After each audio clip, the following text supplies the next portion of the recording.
Okay. Oh, wait. Hold up. Crap.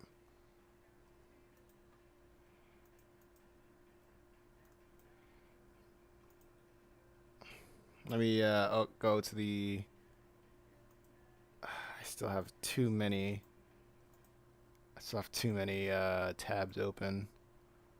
That's not a good sign.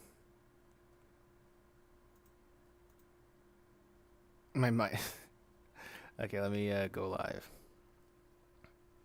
Probably not fully live yet. Oh, wait, I am. All right, here I am. Cool. How's everybody doing? Good. Good. The person left. Hey, click your viewers. It is what it is. All right, so I'll do welcome.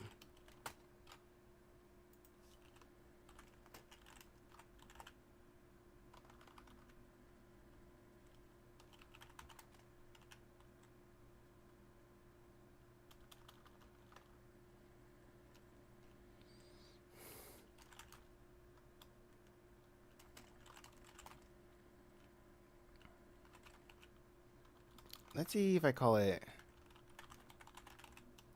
sophomore. Harry Novels second. Like to show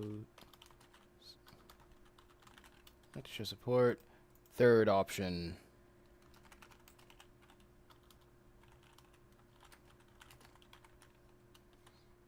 And there we go. That's the poll. Oh, 1 like. Nice. I appreciate y'all. Okay, so now what? Oh yeah, the other stuff. The other stuff. Let me do that.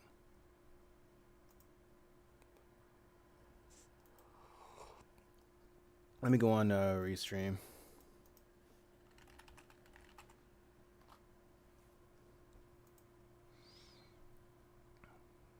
So I can see what goes on over there. Okay. Restream is good. Pause that. I forgot to pause the live stream. Now I am. Now it has been paused. Okay, so let me find a setup, a good setup. Go to the chat, pop that out. There we go. Let me go to Sketchfab. Because I feel like drawing some cars this time.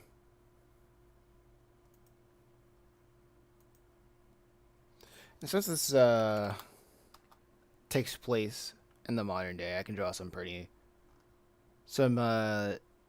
generic cars.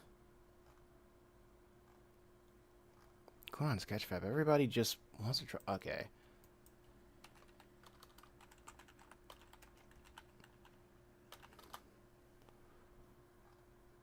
Everybody just wants to draw like. Okay, cool. Here we go. A modern SUV. This looks fine. Where would I put an SUV? Oh, over here.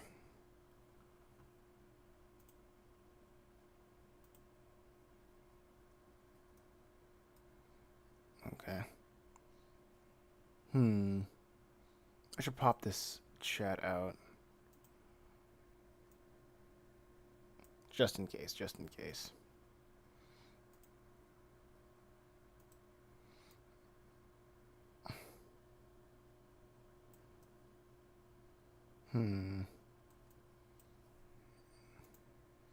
So I would probably do something like this.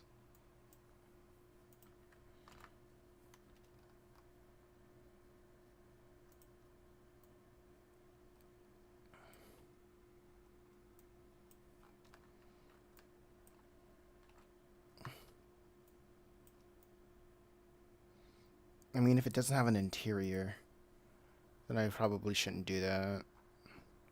Shouldn't use this.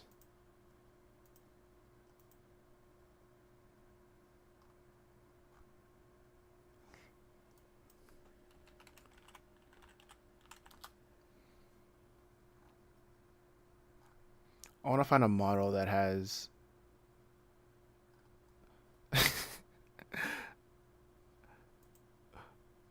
You know what? Actually, I want a jeep to be thrown at him. I think that'd be cool.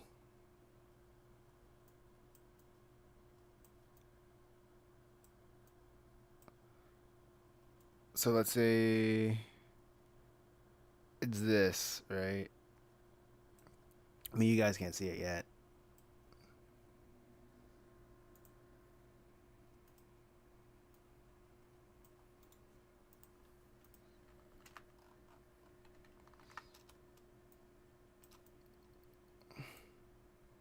Yo, what's going on, Sketch?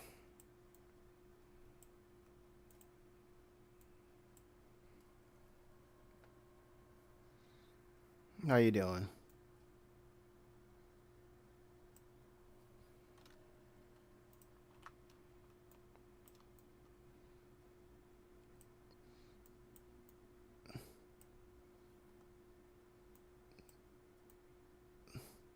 I'm just trying to find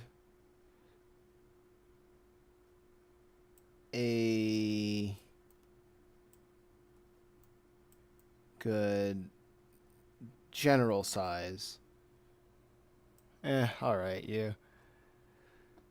I'm doing what I can. Doing what I can.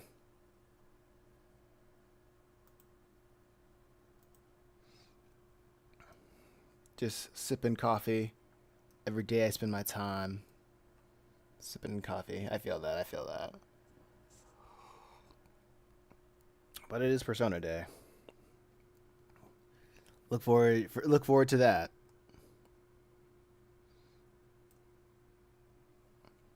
I also got what they call it? A couple of. I finally had like 730 subscribers, and that's cool. Me moving on up. Take your dubs when you can.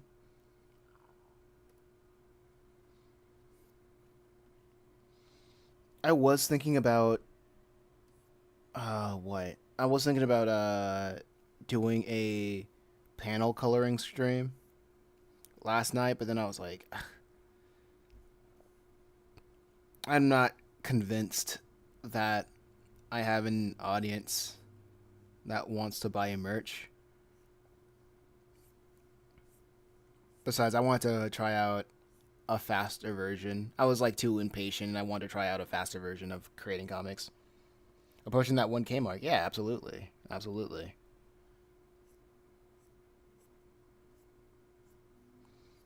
And I think I found also I found the problem of why YouTube wasn't recommending my content as often.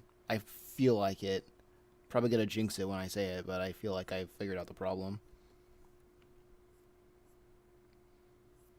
Because I'm still not getting like 1,000, like 100, or like tens of people watching at once. But it's better than what it was before. So I'm thinking, okay, I think I found it. Found the problem. And it was just I was just not tag scumming.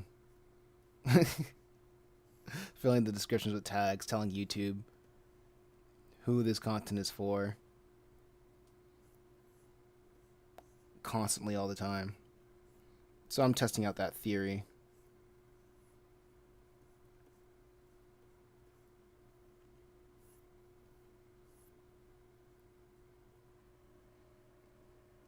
He wasn't putting tags at first? No, not like YouTube tags, but more like keywords in the description. Like filling it with keywords. At first, I was using the basic descriptions and whatnot, but now I'm like, but now I'm trying to use keywords in the description. And a lot of the gurus say like not to do it, but I was like, you know what? I don't care no more.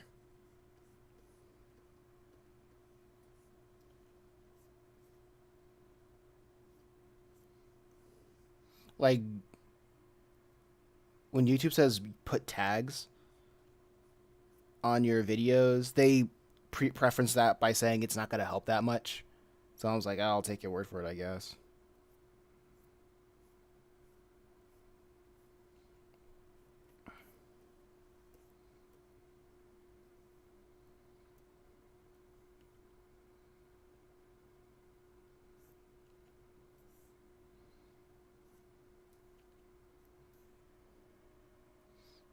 Every little bit helps.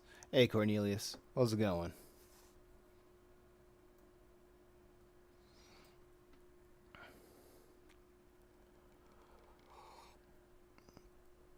What's that emoji? Is that flow from Progressive? I mean, tags can be very important on other social media sites. I don't see why YouTube can be very different. The the algorithms are different. That's why. How Instagram works is different from how YouTube works, and it's different from how TikTok works.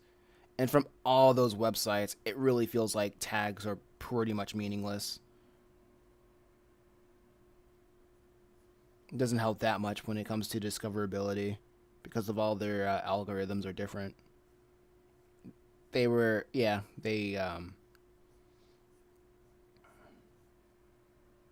what is Just Reaper about? It's about a young Grim Reaper trying to keep hell off Earth.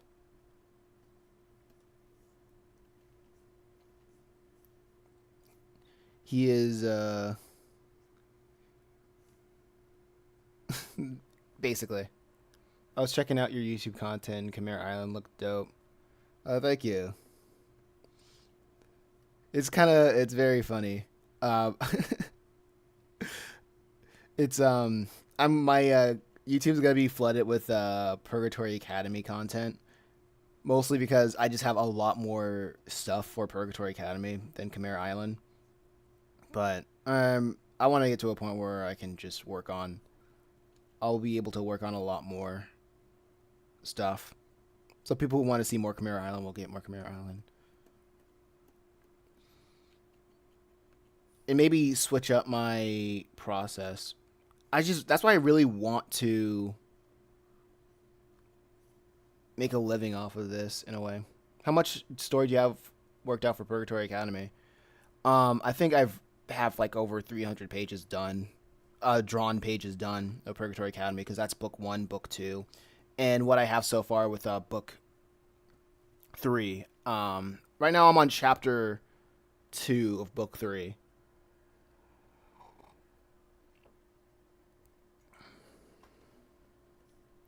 And each chapter is like 20. I try to go for like 20 pages.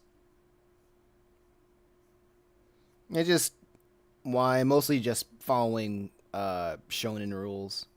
IG. Like I don't. It's pretty much arbitrary. Like Shonen Jump, how they do it. So you write as you progress. No, what I usually do, I finish a an arc. Well, not really an arc, a couple of chapters, right? And then I storyboard what I've written in my manuscript. And after storyboarding, I digitize it. I sketch everything out like this when you see in blue. And I try to do that for the entire chapter or the entire segment. And then I proceed to finish it. But since I'm working on 4 things at the same time, the process is sketching. Wait, my camera isn't even on. I just noticed that. That's funny. So my process is first writing the manuscript, second sketching things out, third, second sketching things out, and third taking things into segments, which is around like I don't know, like 6 pages to 12 pages. And then I move on to the next segment of the next series. So that way I won't get burned out by working on a single thing for too long.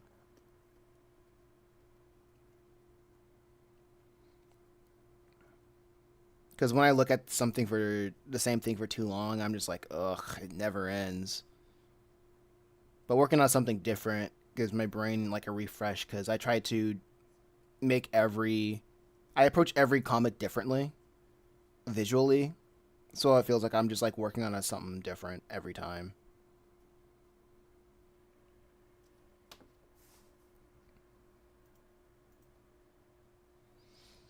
I feel that I've got storyboarding, animation, and illustration always on the go at the same time.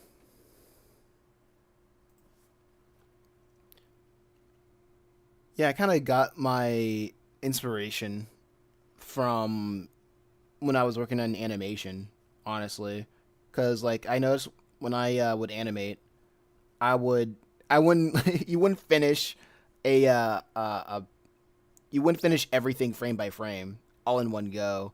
You start with the rough animations, and then you start with your keyframes, and then your in betweens, and then your in betweens.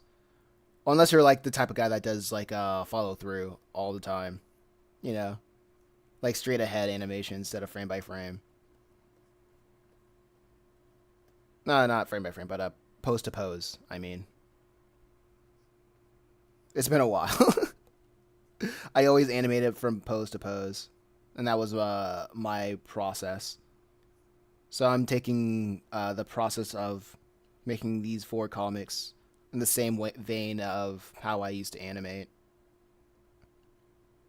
one bite at a time.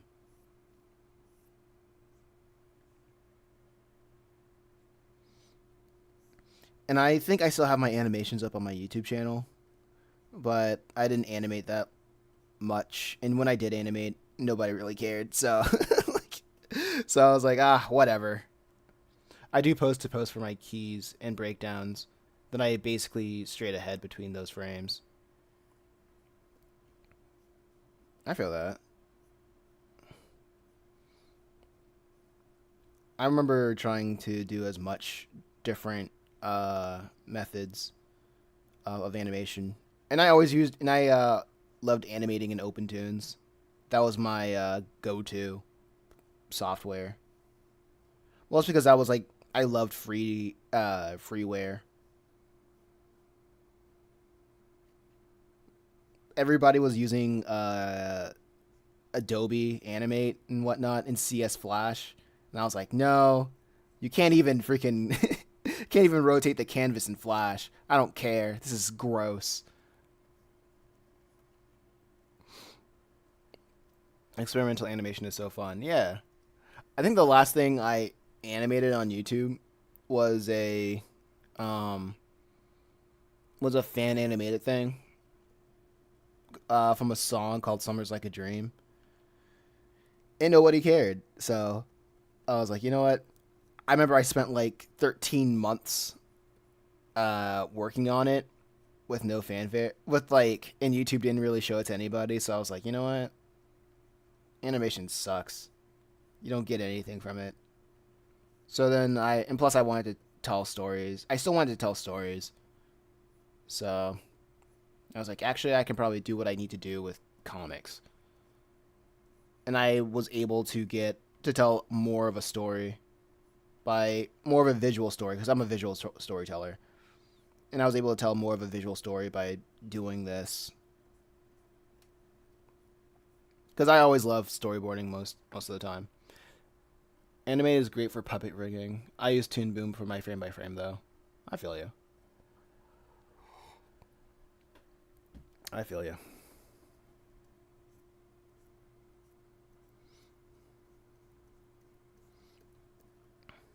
Now let's see.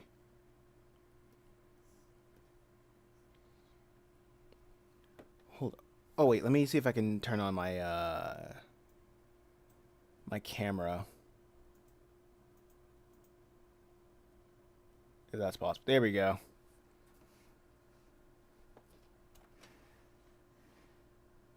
That's funny.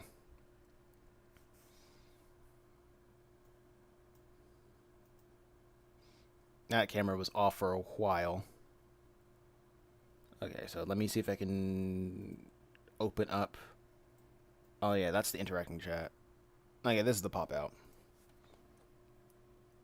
Instead of drawing all the gears and whatever, I'm gonna cover it with hatching.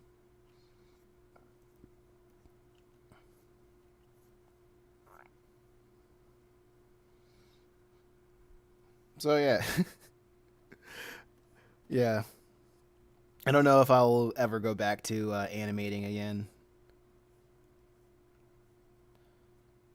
I guess like the saying is, "Go where you're treated best," and I wasn't really, I wasn't really treated the best within the community. But at the same time, I was always so isolated.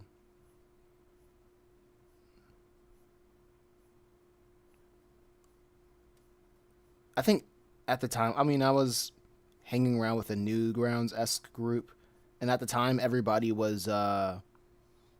had their own groups. You know what I mean? Like everybody wanted to like have their own little studio that it's just them and their group of friends making cartoons full of inside jokes and whatnot. And nobody really wanted to do anything for real. It was just moseying about. I mean, we were all kids at the time, so it makes sense. But I guess I wanted to take it seriously way too early. But that's just how it goes. That's just how it goes.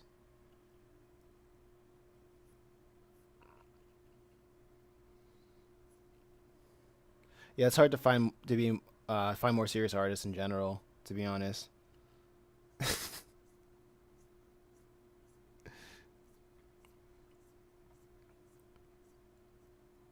Well, yeah. I wonder how that is, or why that is.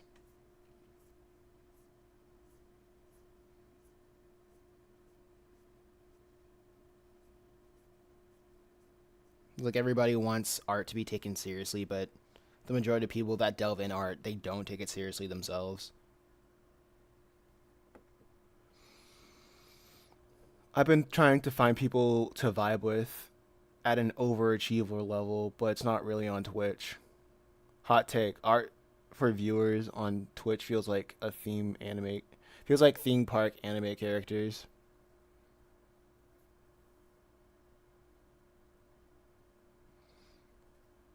Oh yeah, you mean like how overstimulating the HUDs are with the music in the background and the VTubers and whatnot.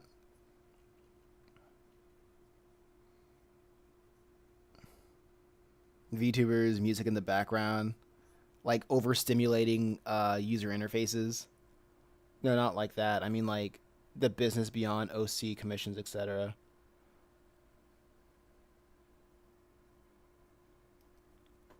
Huh. Like beyond the VTubers mascots I can vibe with. It's entertainment.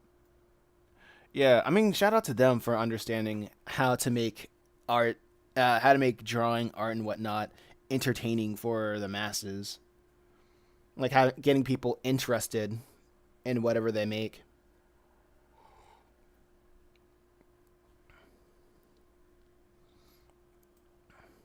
I couldn't be me. Wait, can I just see the undercarriage? Oh, this is awesome. I love this model. uh, I love this freaking model right here.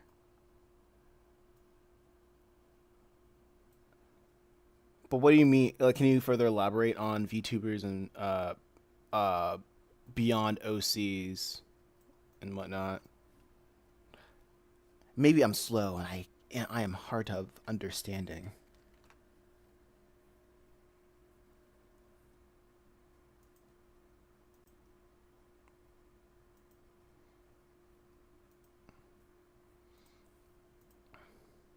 Okay.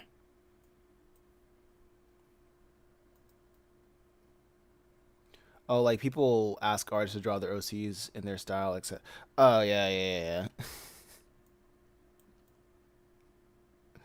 People will ask artists to draw the. Yeah, that happened to me not too long ago.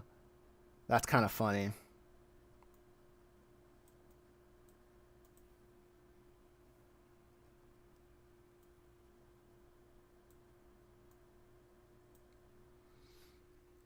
Wait, give me a second. Oh yeah, no, I don't need a second. I'm good. And I think that's great for character exploration, but like, doesn't it? It doesn't vibe with me as someone who wants to get into industry, into the professional industry. Um, I wish I wish it did though. Those furries get money. I don't really believe. I don't have hope in the professional industry. That this is my hot take, but I don't have hope in the professional industry. Nor do I feel like the professional industry is something worth pursuing. But that's me.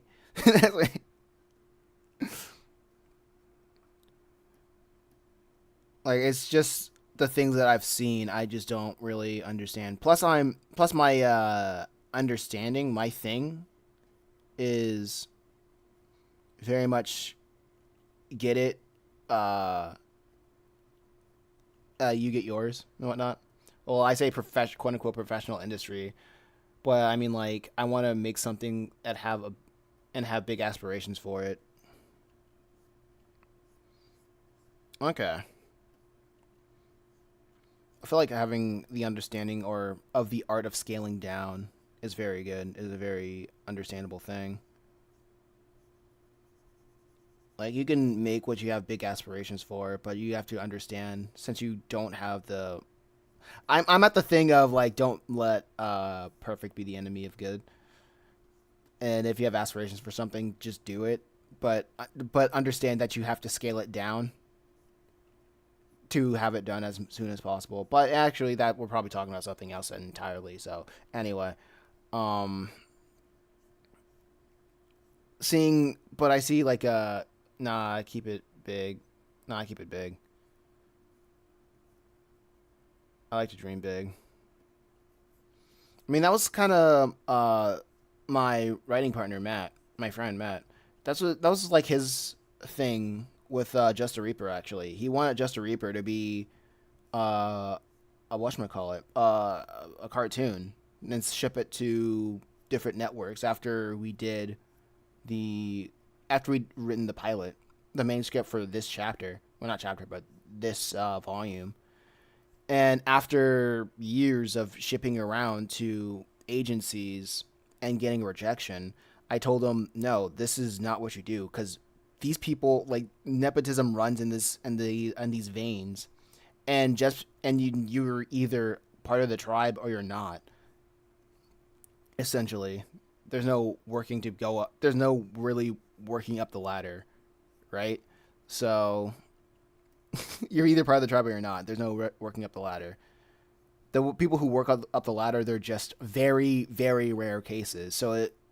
If you dream big, it makes more sense for you to get it by yourself and make a brand out of yourself, and then make it again and do a remake of how you initially planned it.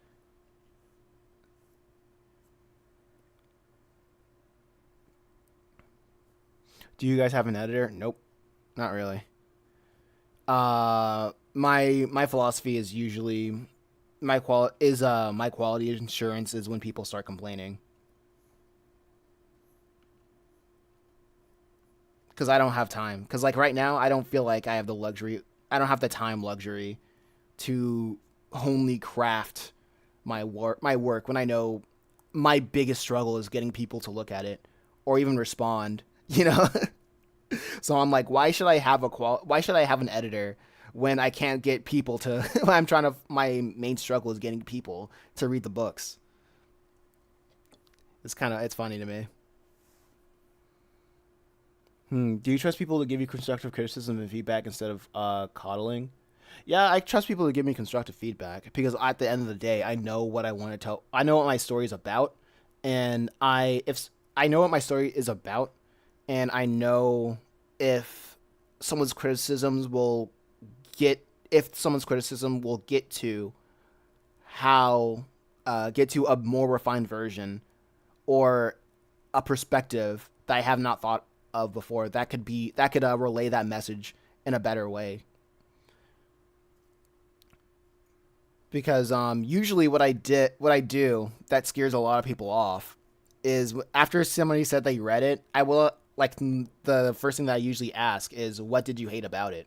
Because I don't really care about people telling me, "Oh, good job, you did great." Because I'm like, because like I'm pretty cynical. Because I feel like anybody can make like an awful story, and people will find something good about it and say it's good at the end of the day, right?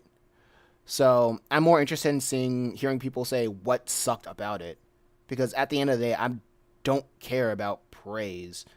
I'm like praise is great. I'm glad that everybody enjoys it, that people enjoy it. Um, I've been getting too much praise, honestly. So, and I can't improve off of praise. I can only improve off of criticisms in the light of how I can relay a message in a better fashion. I feel that. I hate when people says good things about my work. You're successful and you have a lot of critics. When I go to art school, I went to art school. Break me down with those art critiques.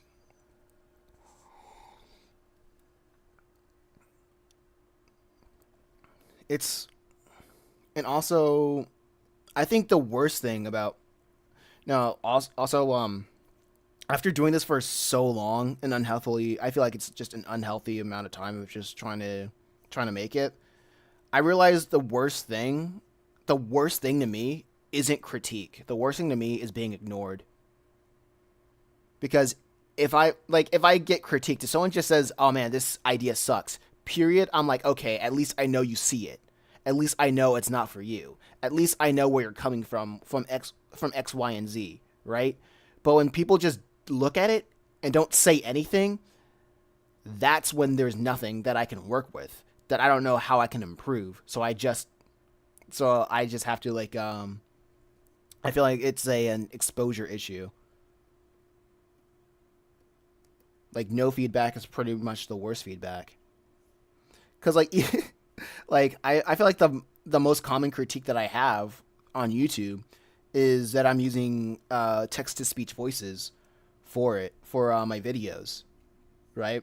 Because it's a lot faster to pump out videos when I use text to speech, and yeah, when I use text to speech. But every time I see a video like that, I still feel good when I read people saying it. Like text to speech is valid, I guess, but I still feel good when I see those shallow comments because I know at the end of the day, if I didn't use text to speech, that video wouldn't reach this person who would leave a comment to know whether if there's a problem with me, if there's a problem with the script, or if there's a problem with X, Y, and Z.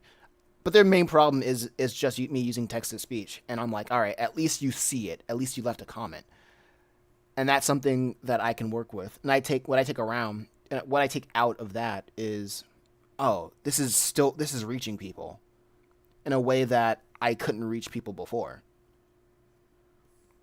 So I take that. I always take that at the end of the day. So, was I academically? Are you self-taught or have a background, academic background? It's a mix. It's a mix. I went to community college for graphic design and advertising, but I did that because I thought it would be an easy grade. I was able to draw before that. I took a lot of art classes in high school, but I did that because I thought it was an easy grade because I was already drawing before that. Um, so I don't, so I would basically say I'm mostly self-taught. I did take I only went to college because I felt like that was the thing to do, and I still dropped out because I wasn't learning anything. Um, I wasn't learning anything. I didn't get a yeah, I just wasn't learning anything. It didn't benefit me, and plus, the FAFSA money ran out, so I was like, you know what, I don't need to stay here. So I feel like I learned more in my high school art classes, and that was more of a mentality education than like technique or skill. Do you do artist values at conventions and stuff to help with exposure? Back when I had a car, I would go to not just conventions, but flea and farmers markets. I would attend flea and farmers markets so I could talk to people in my essentially in my own backyard uh, and sell my books there. Because usually, and I feel like that was a huge morale boost for me because that taught me how to sell and how to communicate my stories to everybody, and B, that taught me that a lot of people really like to support people that are also A in their own backyard and B um just local talent. And even when people who bought a book for me, they would come back because they're usually regulars at the market, and they say, "Oh yeah, I read the book. It was great." I think what I read the book. It was great. And I think the funniest thing is just seeing children read Purgatory Academy, and they're like, "Oh yeah, I love it," and it was so weird for me, like kids who are like younger than the age demographic that I expected, telling me that they really liked it. And I'm like, wow, this isn't for you, kid. I'm like, oh wow, why did your parents let you read this? It's nothing. There's nothing too extreme in Purgatory Academy, but it's also not meant for them at the same time. So it would always feel like weird to me. But it is what it is. But going to conventions, conventions are uh, uh, I am attending one Comic Con in November, I believe, but that's pretty much it. I think I went to one Comic Con in January, but it was like an anime convention, like an animazement. That's what it's called. And I wasn't attending there. I was going there as a visitor. I wasn't an attendee or anything. I just paid for regular tickets, like regular normie tickets to just attend. And with that, I had my comics in my backpack. I bought a see-through backpack, and I drew a sign that says "Ask me about my comics," and I taped it to my backpack, and I was walking around the convention, and then people who would read my sign out loud, I would just turn back because also I bought like 1,000 business cards. So there was like this one person on Etsy that would print out 1,000 business cards for like $50. So I have 1,000 of my business cards, and I would just walk around with my business cards in my front pocket, like in a very accessible part of my pocket. And when somebody would read it out loud, I would just like turn around and I would just show them my card. I have a card like literally everywhere. Give me a sec. If I can. This is the one time I regret cleaning up. I usually have cards like freaking everywhere. Here it is. So I would turn around and be like, "Oh, hey, what's going on? My name is Mason. My name is Mason. I'm head of Studio Masonimus, and I write for comic books. Just a Reaper is about a young Grim Reaper trying to keep hell off Earth. Chimera Island's about a hidden island striving to find balance. Let's Go Metal Hero is about two siblings who want to turn a robot into a superhero. And Just a Reaper is about heaven, hell, and having 4 years to decide." And that would just be my elevator pitch. And then, like, all I have is my what was it? This is my card, right? The front pack. There's like a front and back card. The front card is the four comics that I work on, and give the elevator pitch for all four. And the back is a QR code that links to my link tree to where people can read all of the comics for free.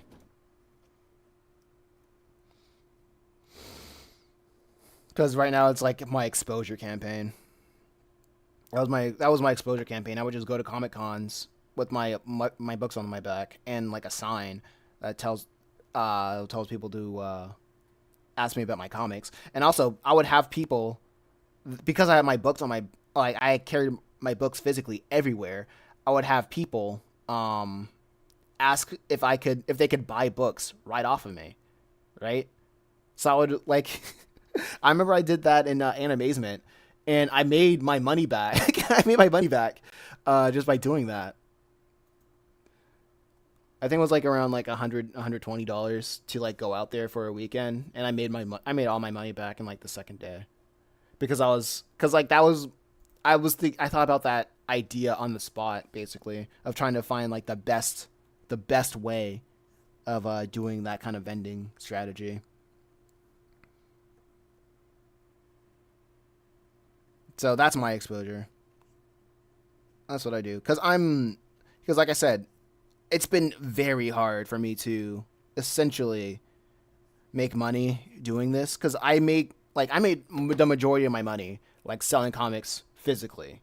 Like, and I'm not talking about bookstores. I'm totally black pilled on bookstores. Mostly I'm black pilled on bookstores. When people say like, "Oh yeah, I have my book in stores," I'm like, "All right, that's cool."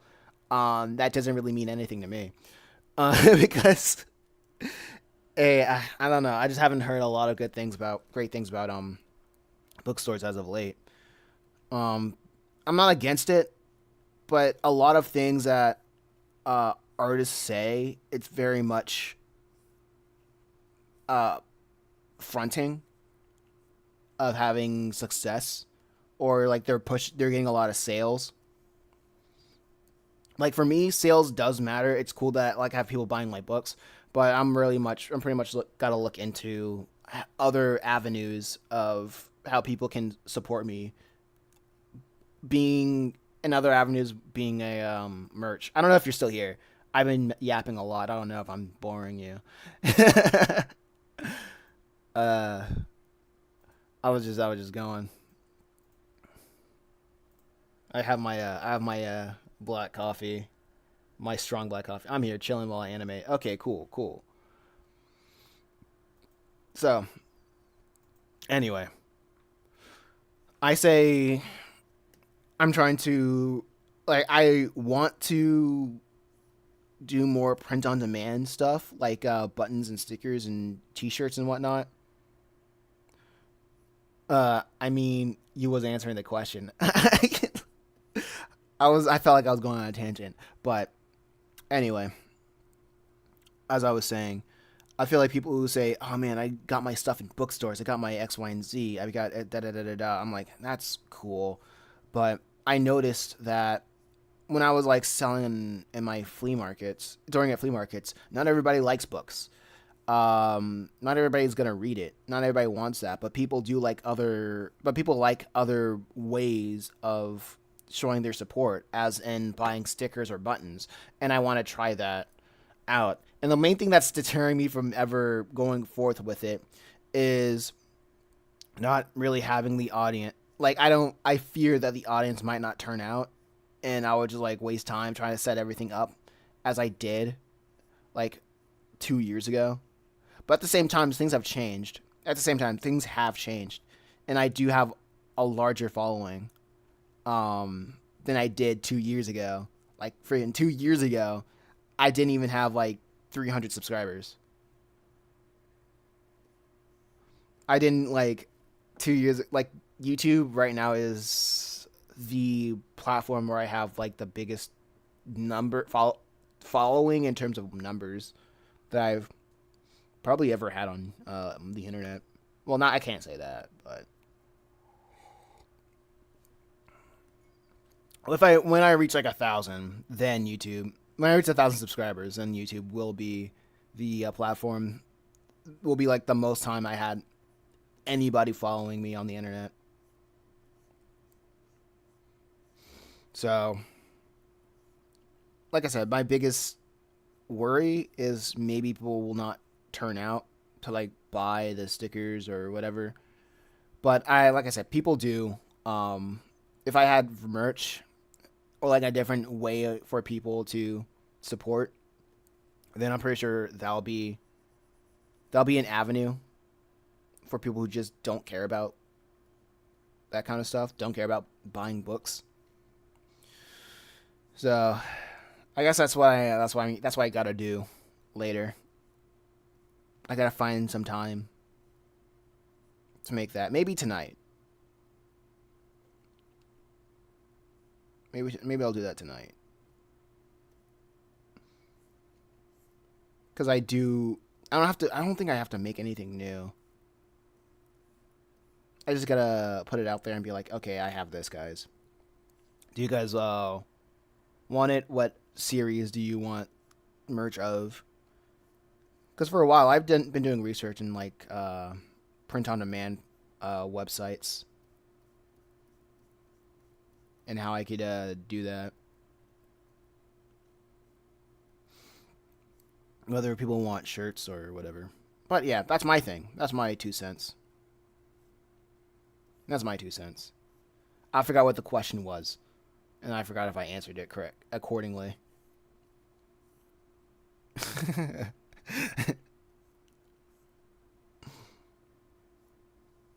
So I hope that helps.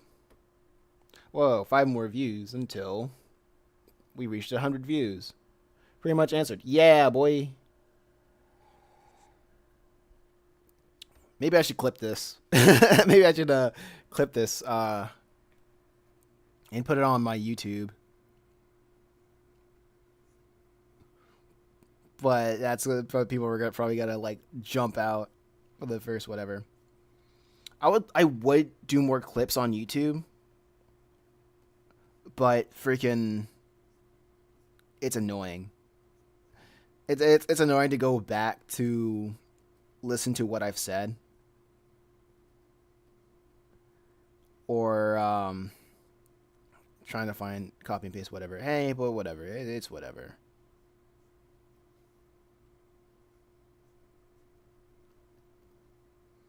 It's difficult.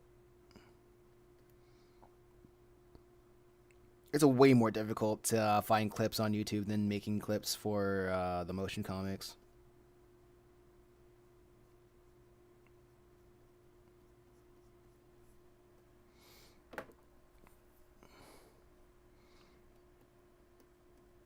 Yeah, so if anybody has any questions, feel free to ask.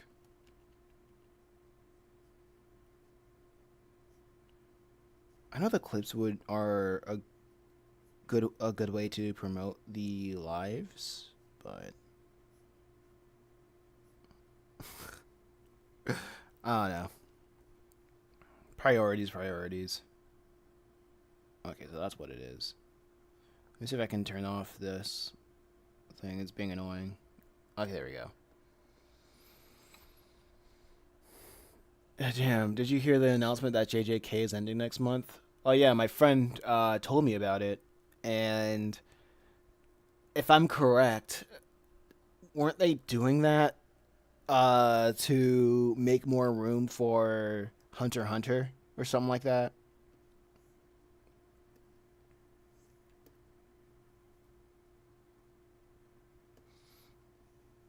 And I'm like, I can't even imagine working in the anime industry for you to like work your butt off for a whatchamacallit.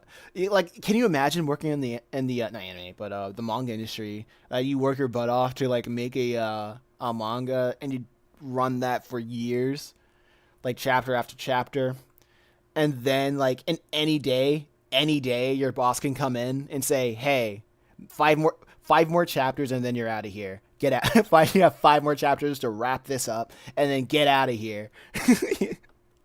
No, Hunter x Hunter has just announced it's going to start up again at the same time as JJK. They were ending. Okay. But man, that's nuts.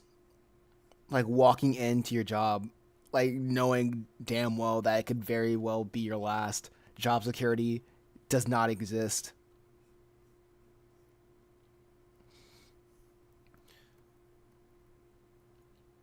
Job security sure does not exist.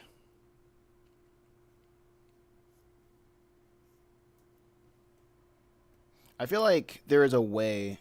I don't know. I feel like, I feel like making comics in America can be more successful than it is right now, but a lot of people are just holding on to old methods or or old methods or new or quote unquote new methods that are just the sexier version of the old methods. A sexier version of the old methods. That would be stupid to end a very popular thing for another very popular thing. I don't know. I don't know. Business people be doing crazy stuff. Business people do be weird.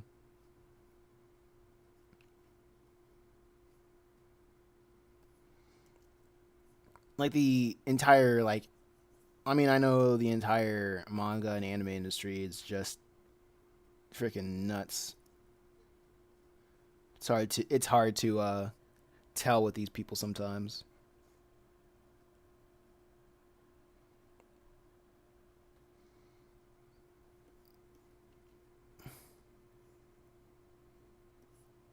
Man, why am I drawing this? Oh, wait, no. I'll keep drawing this car like this.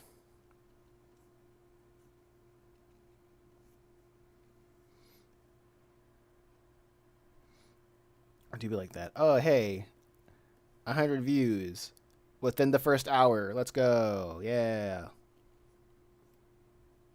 It helps. It helps.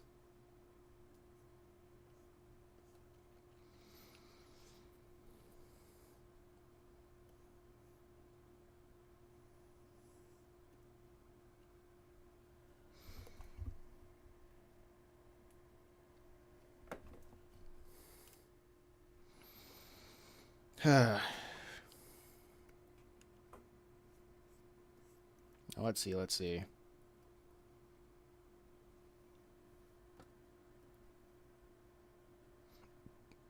I feel like this is taking a little bit too long.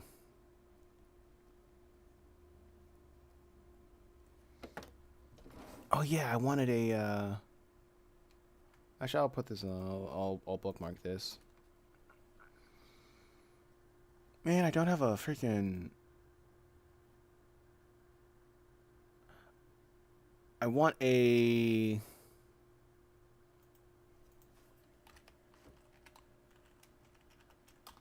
I want to find a way to get a car interior model so I can do something a little bit quicker.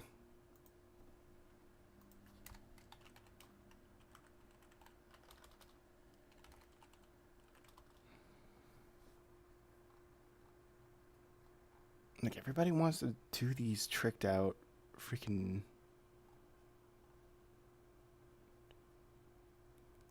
cars. I was like, just give me a simple one. Like a simple sedan. Actually, that's what I should look up.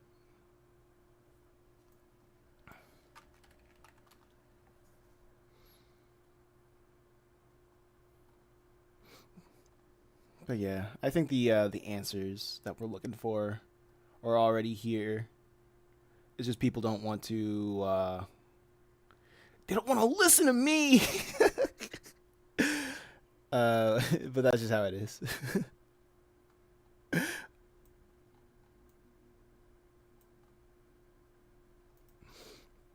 Now, people only listen if you are able to uh, if you make they people only listen to results, and it is what it is. I'm not mad about it. I understand.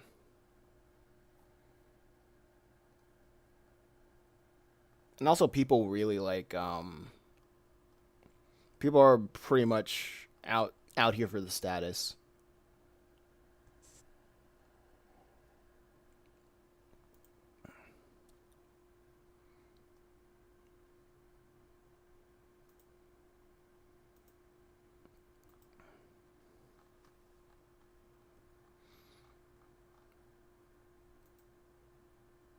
So I can't really. It's annoying, but who am I?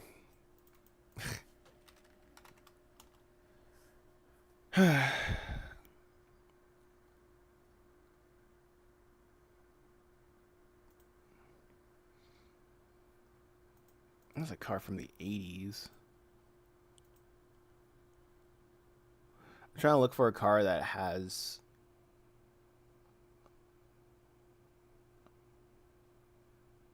And this car has an interior. It's a 90s model, so I don't think people will care that much.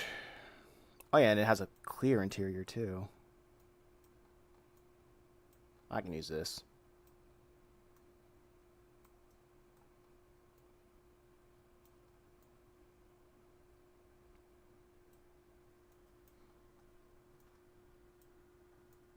So just give me a second.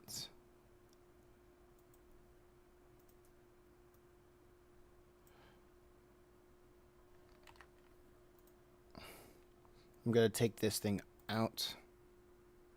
I mean, I decided to draw the cars today.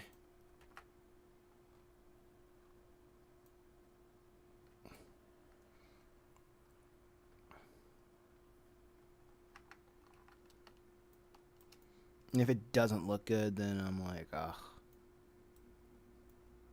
What a shame.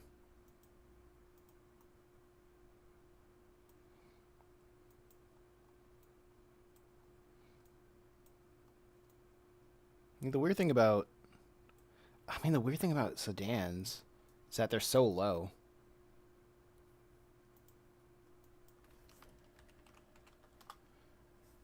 I like the SUV, honestly.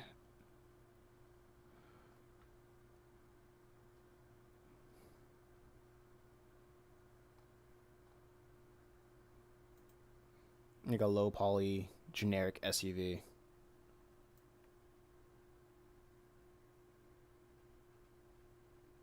But there's no interior. That's a shame. I would be more I think I've fully embraced that this is not entertaining. And actually, that's all right. That's all right. I'm embracing it. Fully embracing.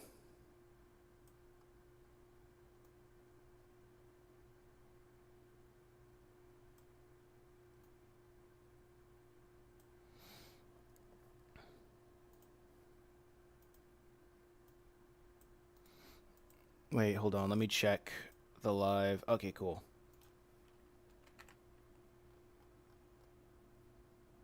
I don't want to feel like I'm ignoring anybody.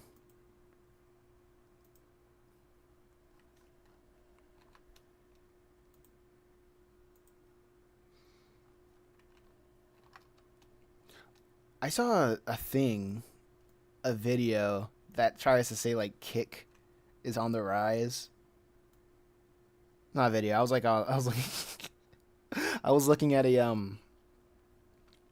a different live streams, and somebody was doing a new show, and it was so bizarre of how when I came in the live, pause, the dude was like talking about how he was reading an article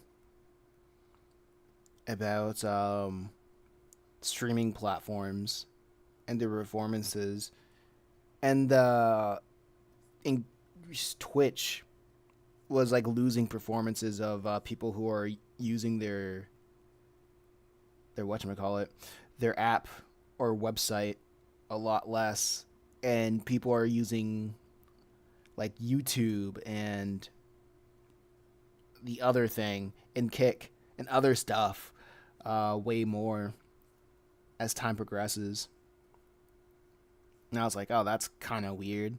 I still don't have anybody bumping me on Kick, but it's still in its infancy. I suppose it's still in its infancy.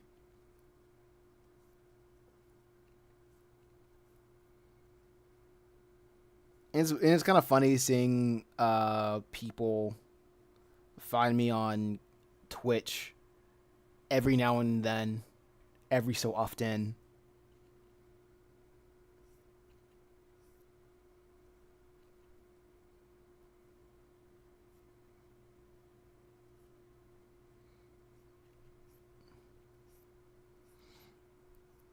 Okay.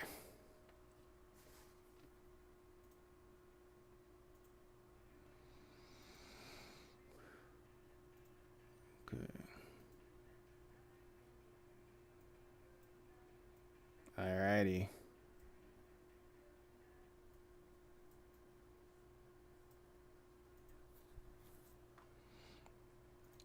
Oh, sketch. Because Twitch sucks at advertising up and coming streamers and only prioritizes already popular people so hard for them. People so hard for the platform to continue to grow and get new viewers. Isn't there? I don't know where I've heard this. I think I heard this from a YouTube streamer. Isn't there like a company that partners with Twitch that makes sure like certain streamers remain popular on the website, and then like that's how you see a lot of people like Asmongold or like Hassan or whatever with those with those partnerships or corporations to make sure they're still uh on the cover. Archangel Lucifer. Yeah, what's going on? Lucifer, what's going on? It's been a while.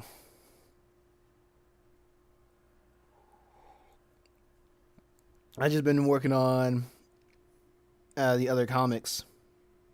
I'm trying to see if I can do try out some different approaches, but we'll see. We'll see. Hope you're doing well. Yeah, I'll be doing well. I hope you're doing good too. How you been?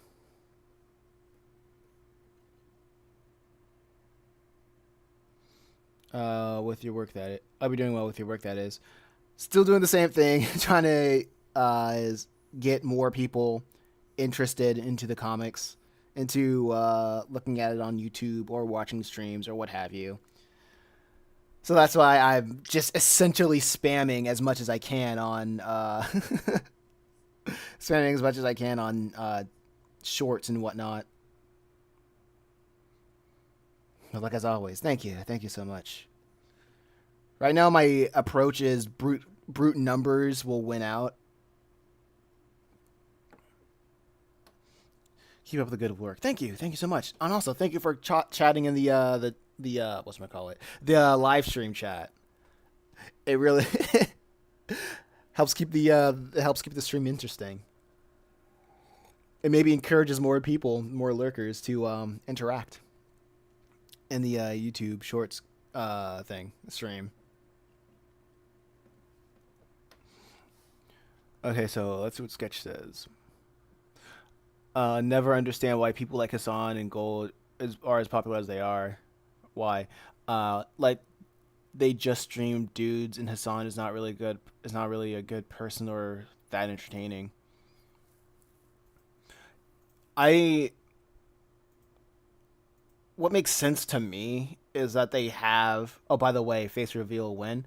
Yeah, I already revealed my face. Just look at the You can just look at the playlist, the my commentary on Chimera Island in Purgatory Academy.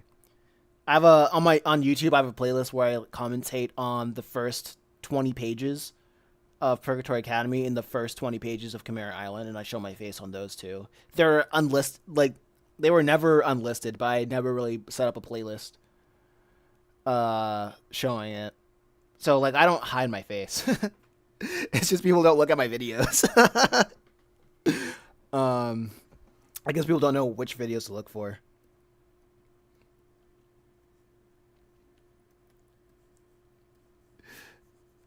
So that's what I do. If you want to see my face reveal, what I look like, you can look over there. I just think showing my face while drawing is pretty weird because I'm mostly looking down, like at the screen. That'd be funny. Don't know if that'll be like riveting content. It makes more sense for me to show my hands than my face, if you know what I mean.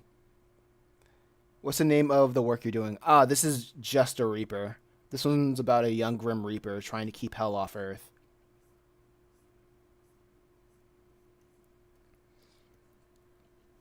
because there's a leakage of hell in Charlotte, and Lucifer, well, not Lucifer, Satan, just a general Satan figure, hired a Grim Reaper every other decade, a new Grim Reaper every other decade, to hunt the demons and send them back to hell. Interesting plot. Thank you. So Eric, this generation's Grim Reaper, this generation's Grim Reaper is currently been upgraded from just hunting down demonic rats and cockroaches to an actual human-sized demon. And if the threat isn't dealt with in time, then the demon will get stronger and stronger until it becomes a trigger for Armageddon. So every time Satan basically calls him, he's like, all right, there's a new demon out, and you gotta deal with it before it becomes a threat. So it's very much stop whatever you're doing, because the timer just started ticking again. It's meant to be like a kind of like a monster of the week. Interesting thought. Yeah, thank you. This one is made by my co-writer Matthew Fennell, so he gets the credit for the idea of Just Reaper. I'm just a co-writer and the artist. He writes some episodes. I write other episodes, and sometimes we get together and then we co-write an episode. The first episode, well, this one we wrote together.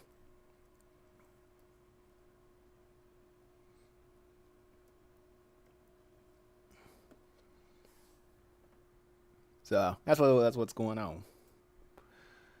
So Sketch says with the Gold and Hassan, they're just popular for being popular. Yeah, I guess. I still believe in the theory that they have like some sort of network. They have some sort of network that does that for them. That just pushes them.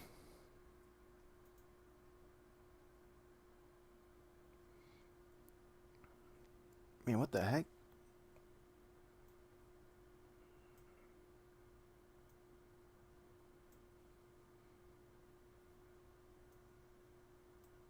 Oh my gosh.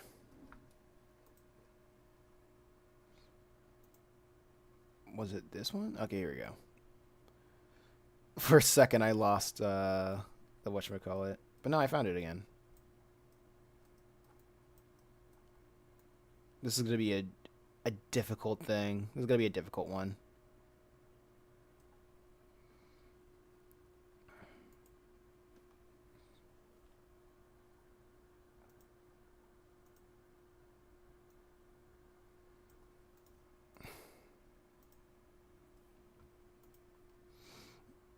But that's what I really want.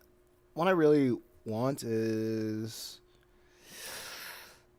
Right now I'm just trying to get as much people interested in this thing as possible.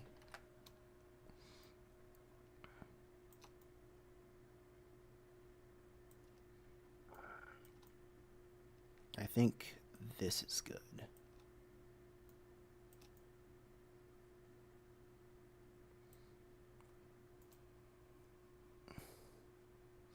Also, I can't wait for my first art community controversy. That'll be hilarious. uh,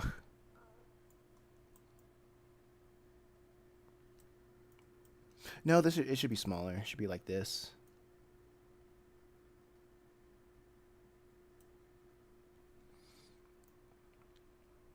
I always find like art community dramas like petty and funny at the same time.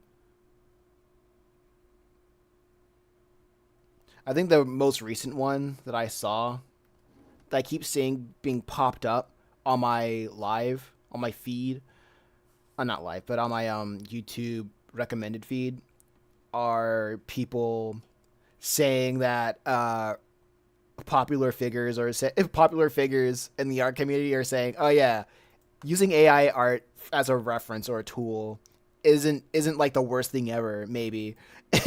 And they're like, "What?" It's like these people saying like, "No, listen, AI art is the Antichrist." It's like it's the literal and like and a lot of these people are like, if I believe in God, AI art is the literal Antichrist. Like, you shouldn't use it at all. And I'm like, all right, that's cool. There's probably bigger fish to fry, but whatever. Y'all have fun. And it's usually the artists that don't really have anything to do. They always dream of making it big in the industry. And I'm like, making it big in the industry, like, you're gonna be working for people who are going to like who don't care about the quote unquote art of the matter. Like the only people that care about this are going to be you. And if you want to like say no, this is bad, that's cool. That's whatever. That's nice. You do what you got to do.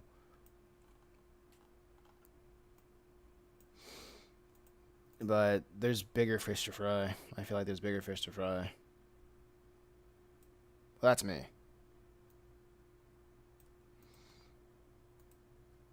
I think so. I think it's weird.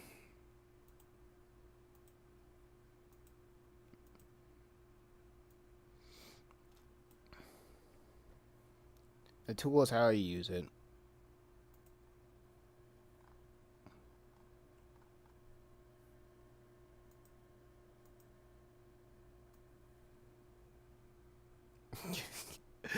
Very much get your money up, not your funny up moment.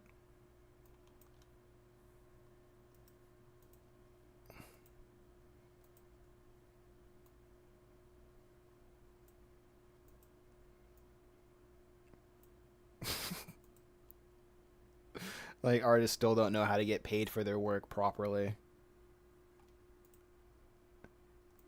It's still an issue to be a creative. For most people to be a creative on the internet. And I don't think AI is the issue. I don't think AI is the problem.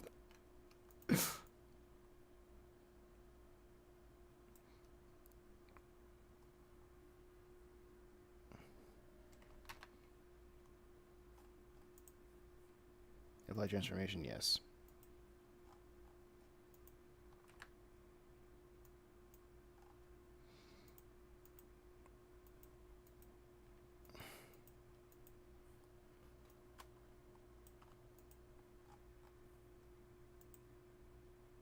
What the heckin'?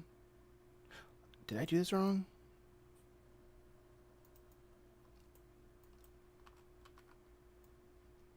Oh, I copy and pasted the wrong thing.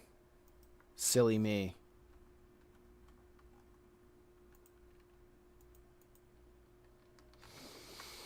Copy and paste.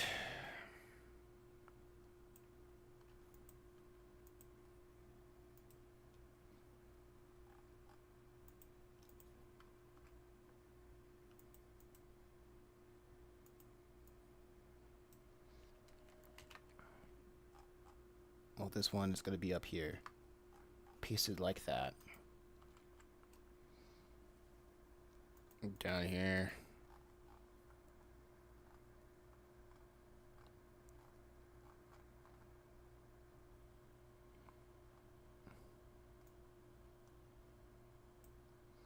I'm going to try to put this one. Copy. Here. And then everything else gone.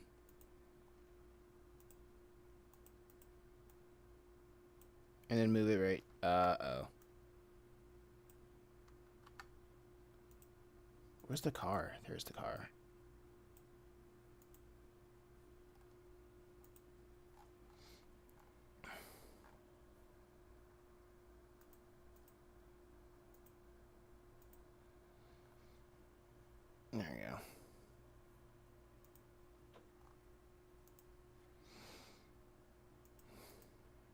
Yeah. I feel like with Twitch, it must be nice to be in a position where you don't constantly feel the need to improve because you got Amazon giving you buttloads of money.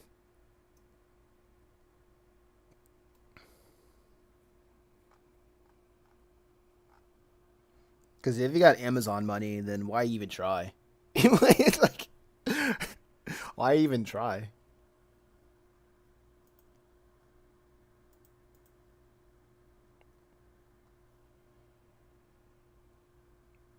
I should probably save.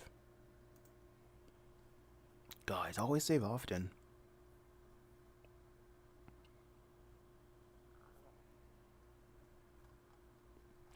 Okay, let's see what it looked like over here.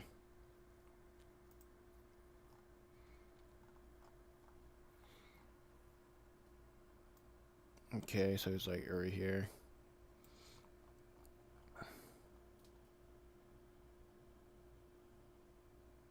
All right, this looks good. Lay a good thing. Lay a good reference.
Okay, I'm gonna try to show his facial expression a little bit. Actually, he's not gonna wear a tie like that. Why don't you take that off? This guy's pissed.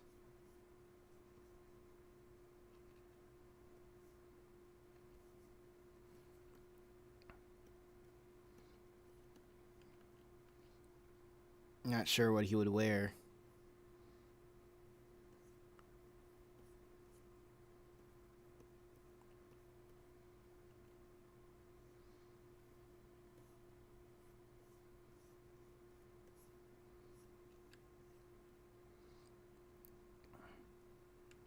His hand's probably.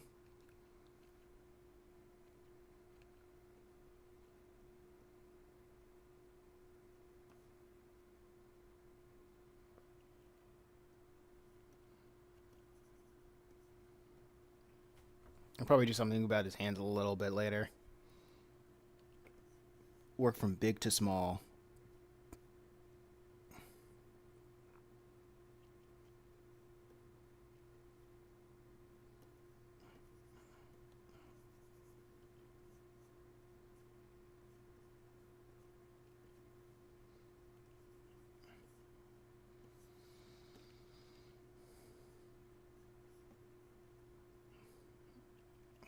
Actually, what kind of hair? What kind of hairstyle would I would do? It seems like an old head.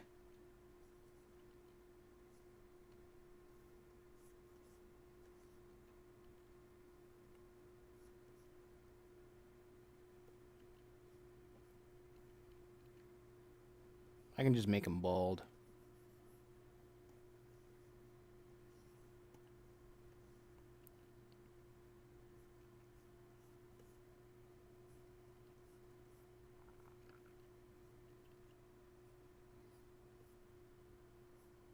Bald. The ultimate default.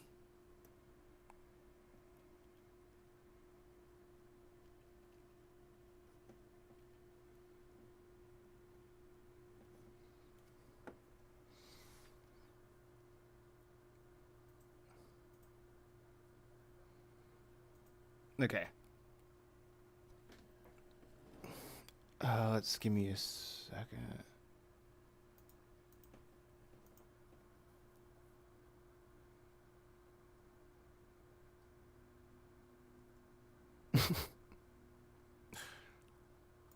I'm gonna take a whiz. You guys enjoy this background music that I'll get copyright stricken for. I'm risking my copyright for you.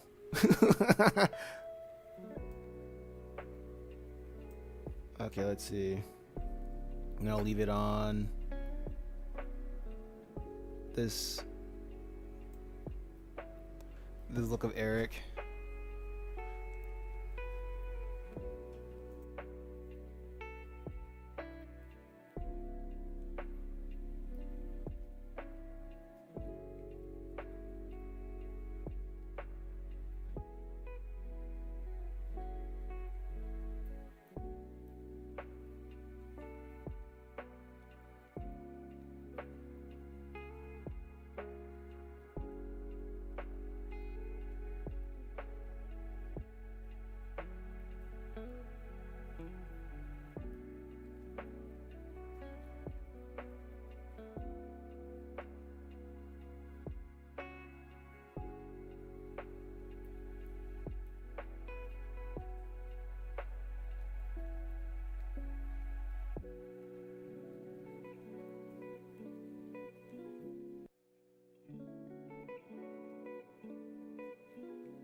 Okay, I'm back.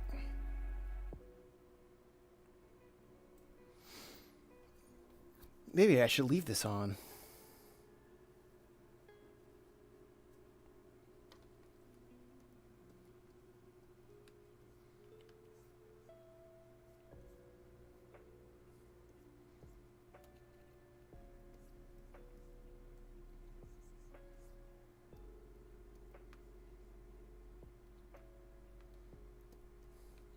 We'll give him a beard.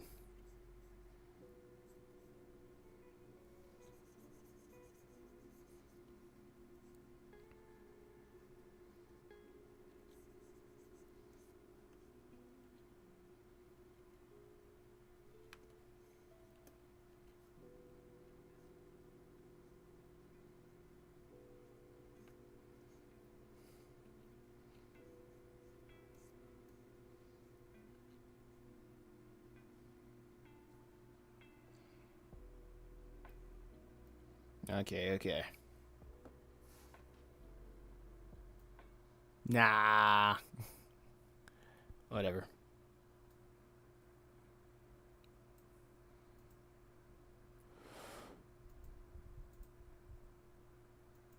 Enough of that.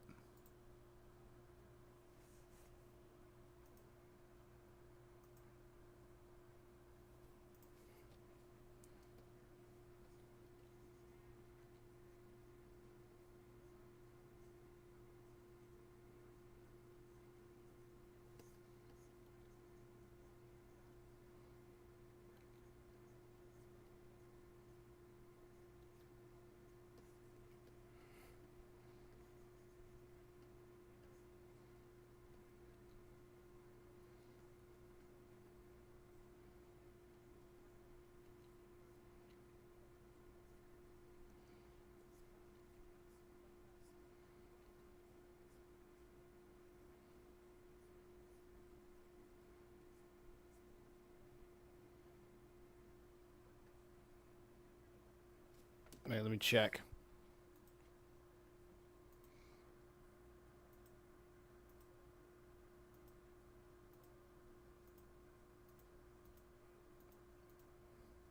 Let me check the restream. Okay. Absolutely nothing from Kick. Kick is just dead, huh?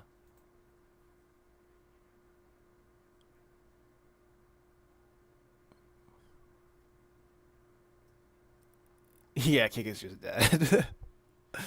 Oh, well. You streaming on Kick? Yeah. I was streaming on Kick this whole time.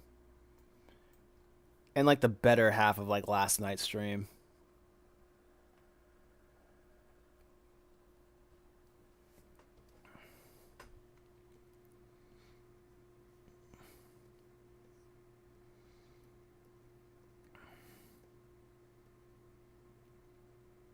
Just to see what was going on there.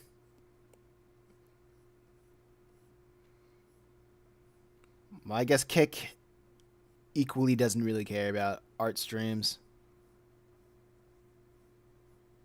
It is what it is.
Okay.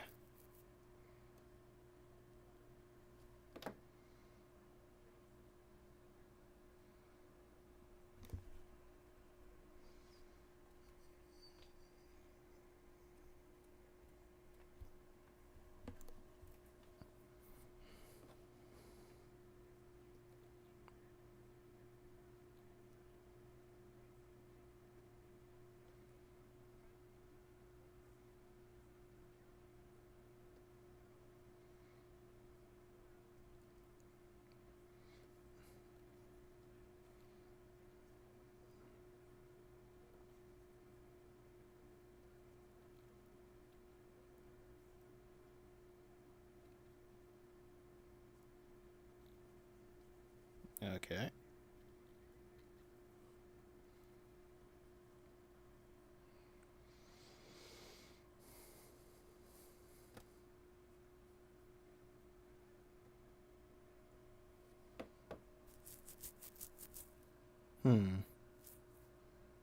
Okay.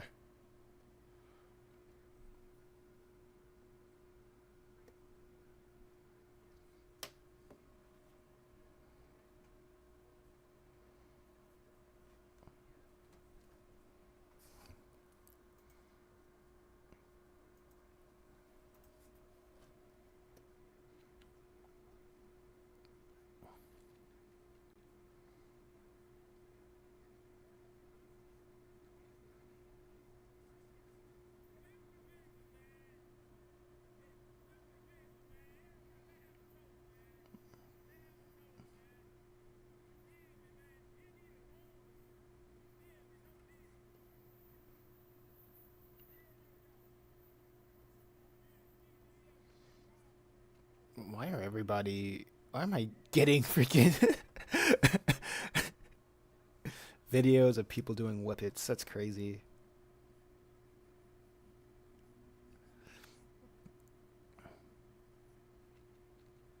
Oh well. It is what it is.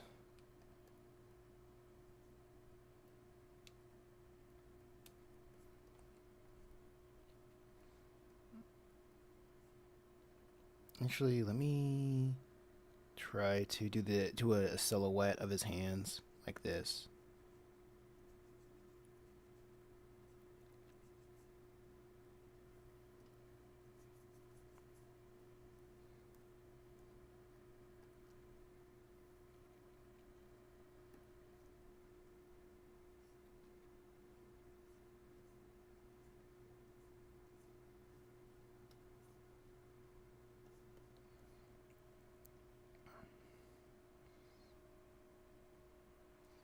Okay.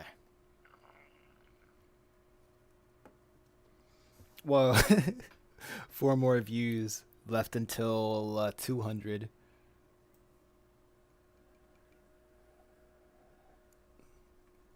Very interesting. Very interesting.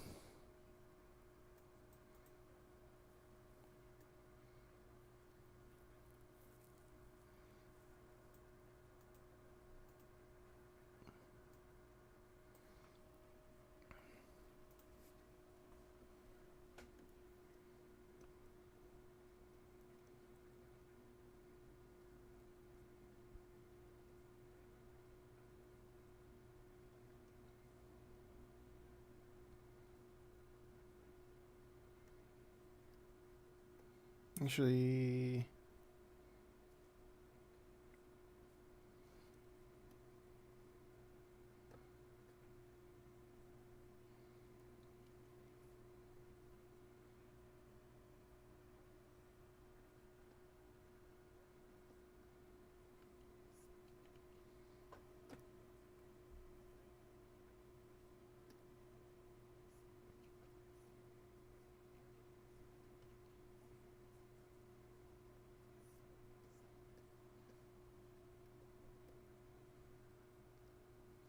copy. Paste moving it right here.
Okay.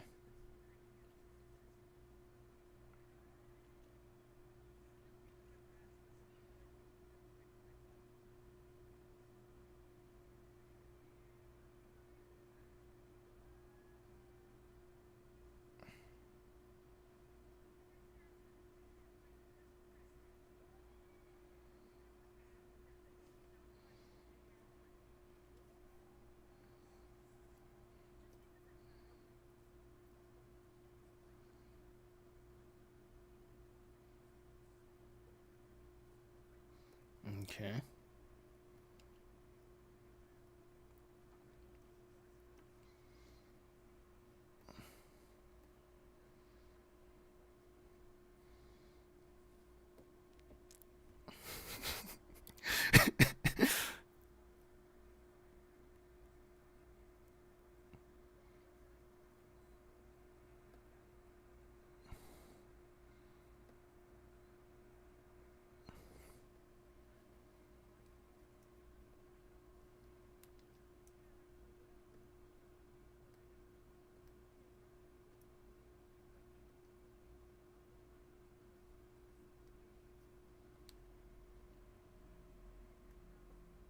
Okay, let's try one more copy and paste over here.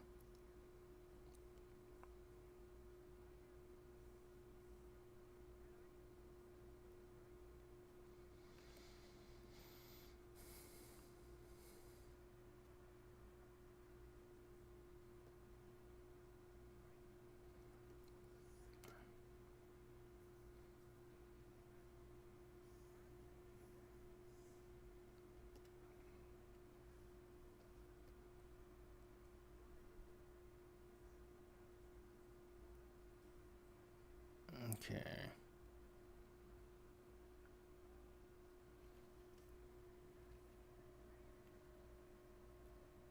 Awesome. Broke 200. Hey, that's what we're talking about.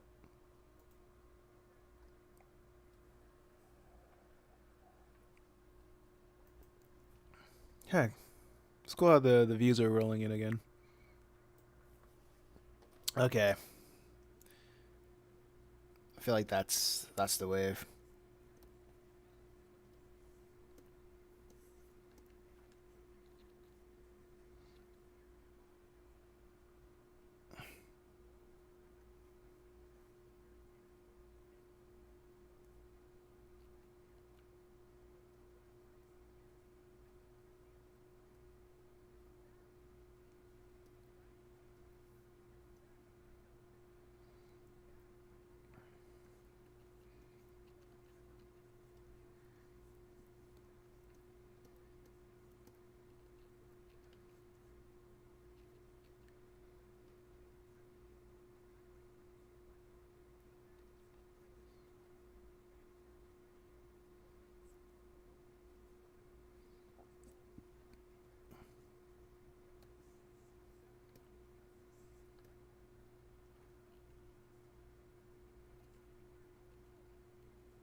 Okay.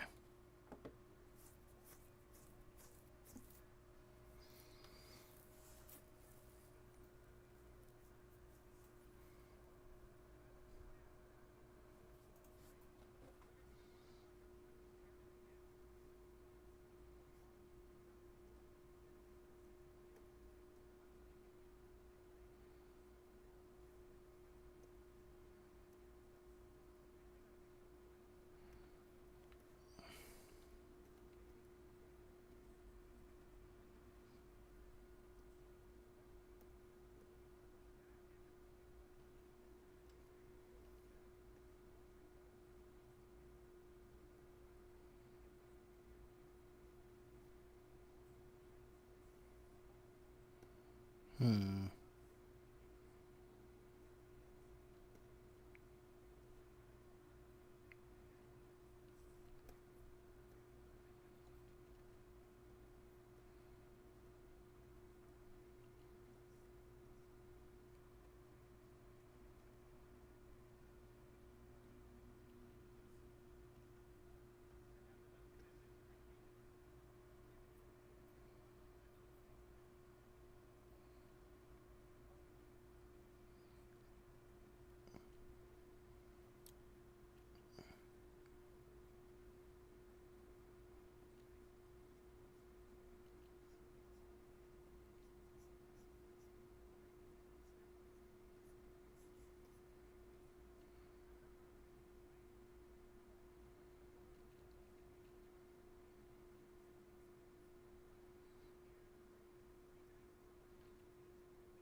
Okay.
Okie dokie.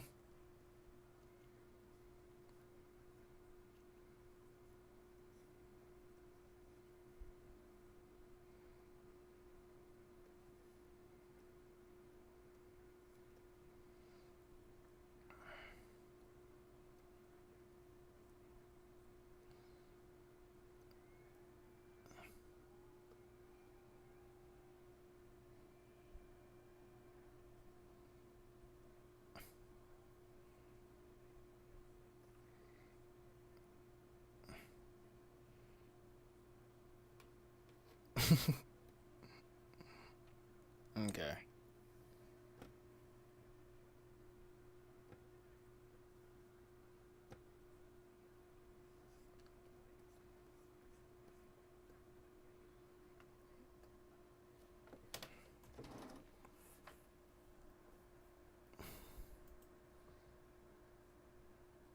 Let me go up to the SUV.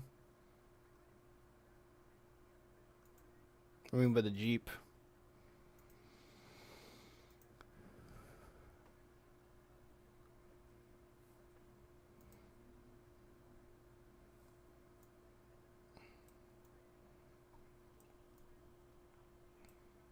Uh-oh.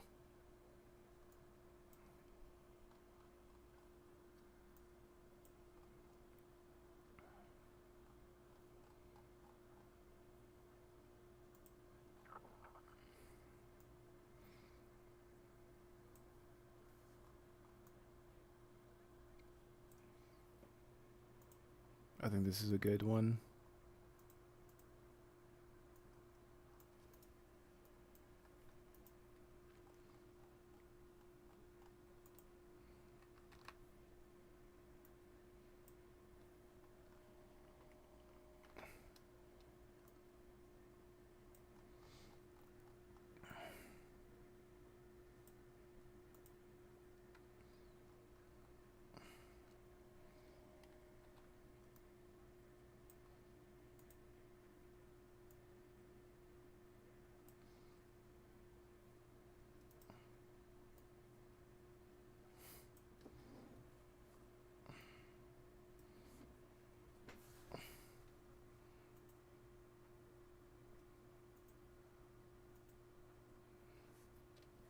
Okay.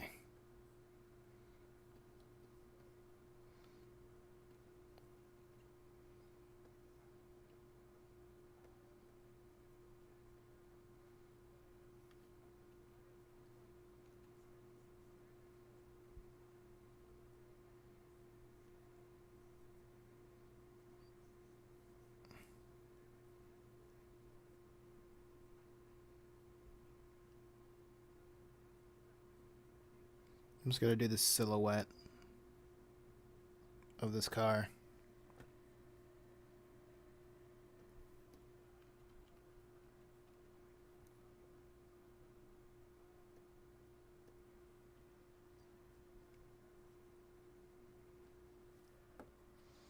Okay, let's try it. Let's try. Listen to some music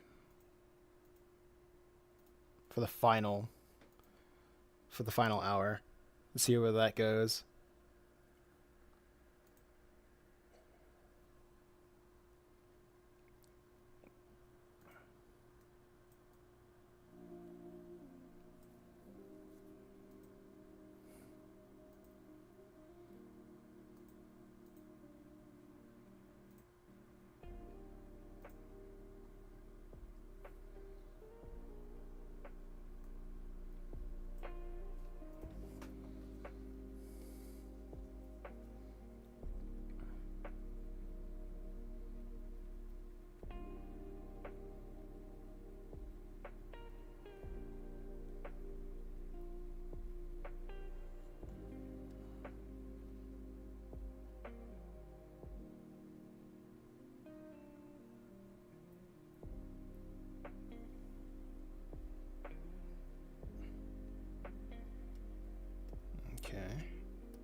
Just draw some speed lines over here.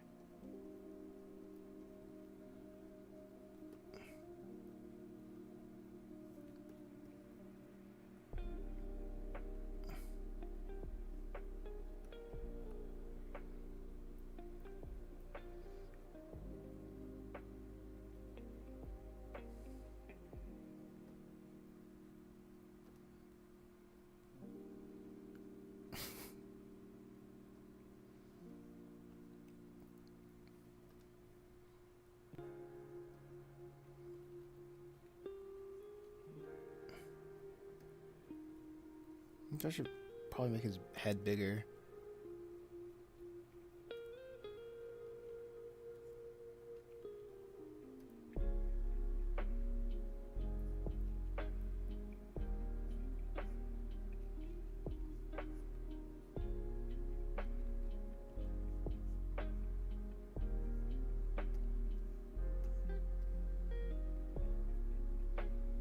There we go.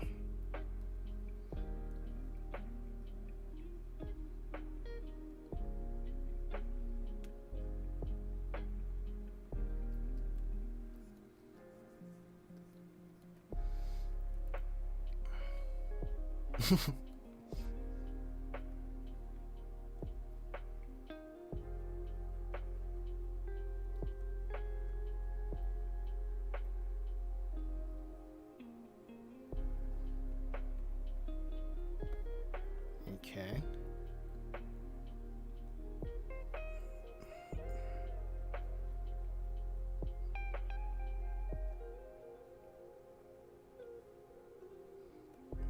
The backgrounds truly come last.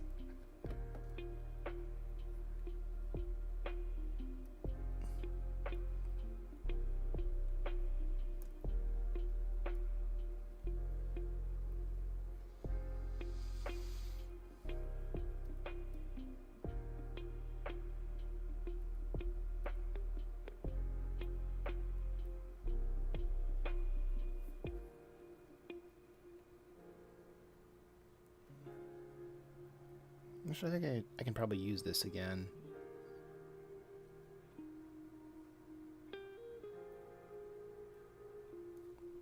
Actually, no. I don't need to.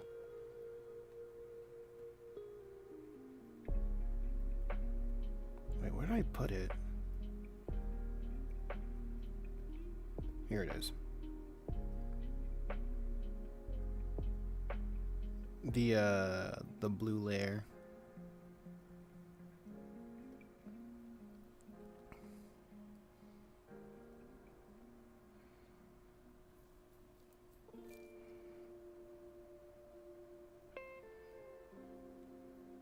Okay.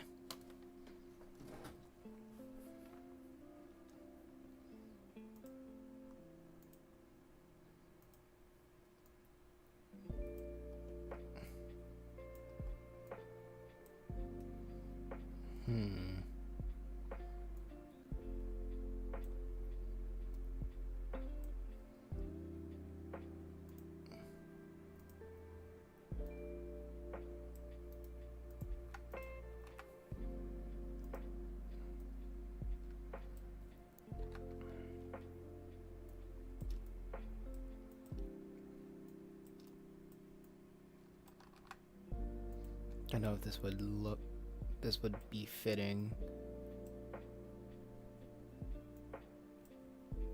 Nah.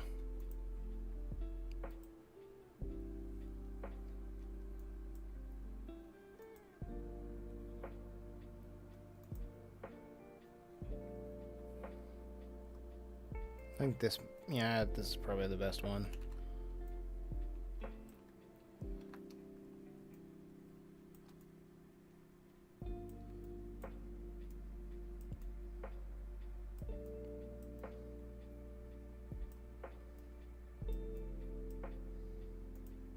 That's too uncanny, though. If I just use the same reference of the same thing. That's a weird thing about using 3D references.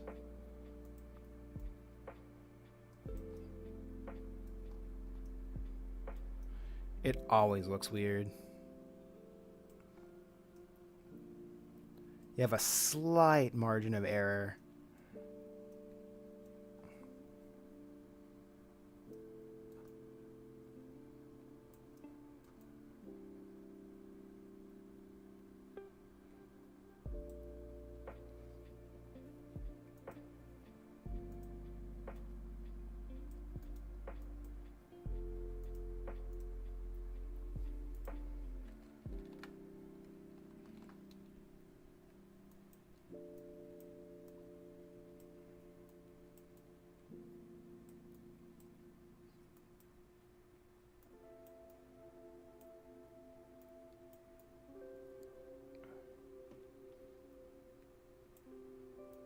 Like, what would the car be?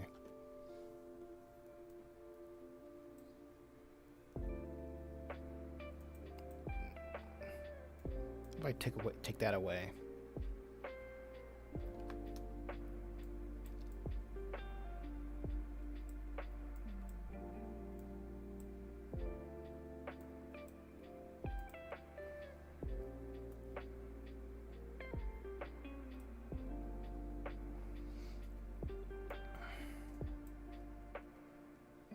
See if I'm able to cut that off.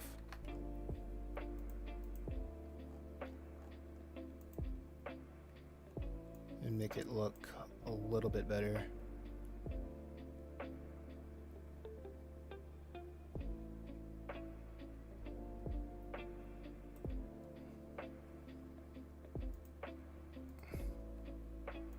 Maybe at a downward angle.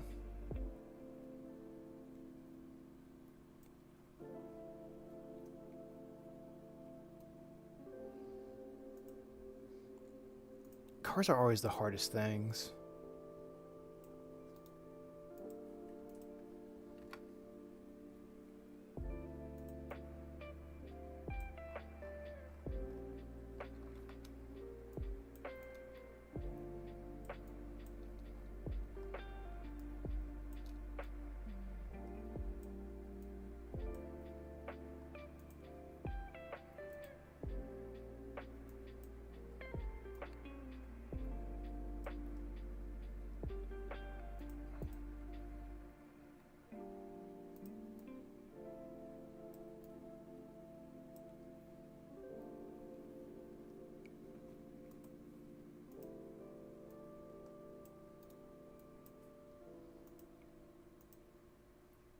This is so cringe.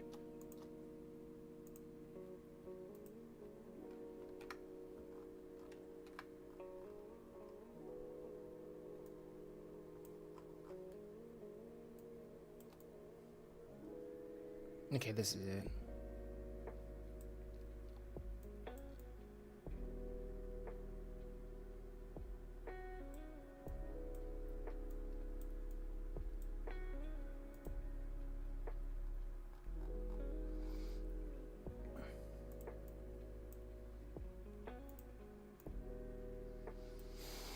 Here we go.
Tinted windows.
Okay.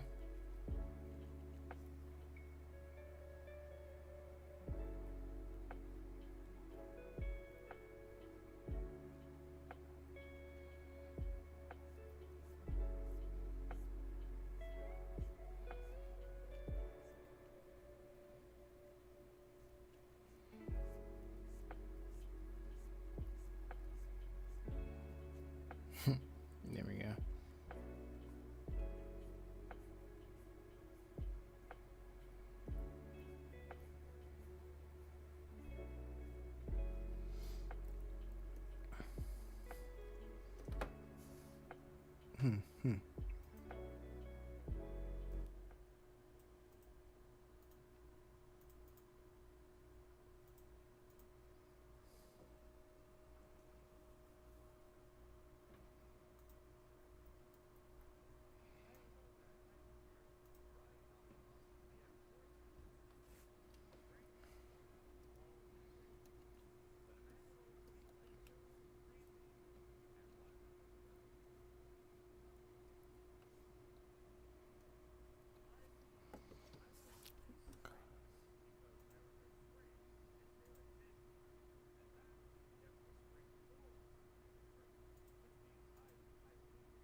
Shoot.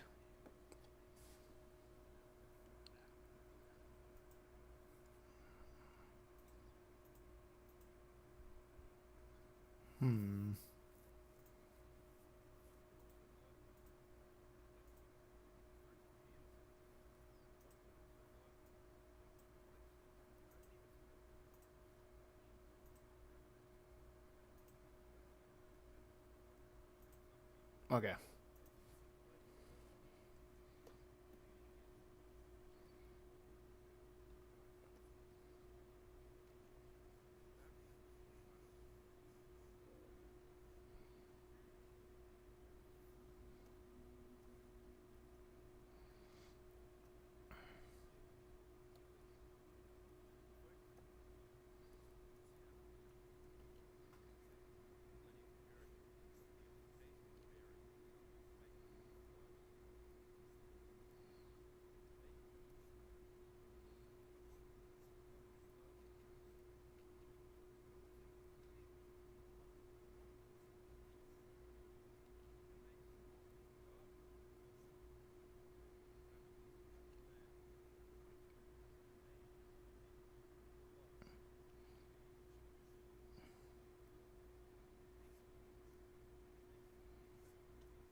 Oh man, what's going on?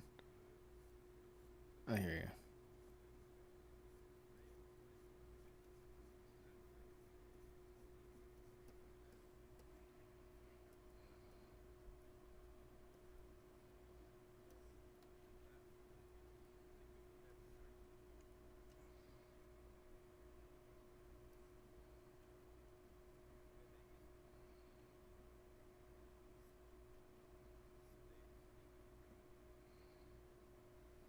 Save. Always saved off.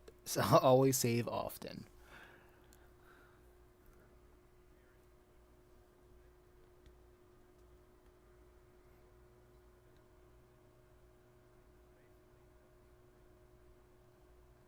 There we go.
Okay.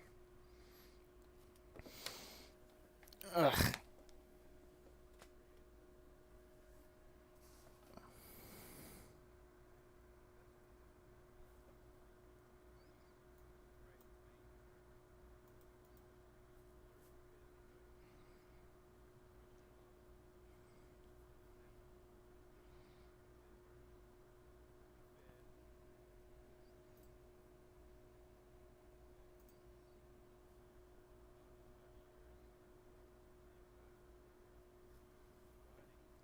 Hey, chicken. Welcome to the chat. How you doing? Let's see. 1, 2, 3, 4, 5, 6, 7. I think the only thing I need to draw right here is the intersection.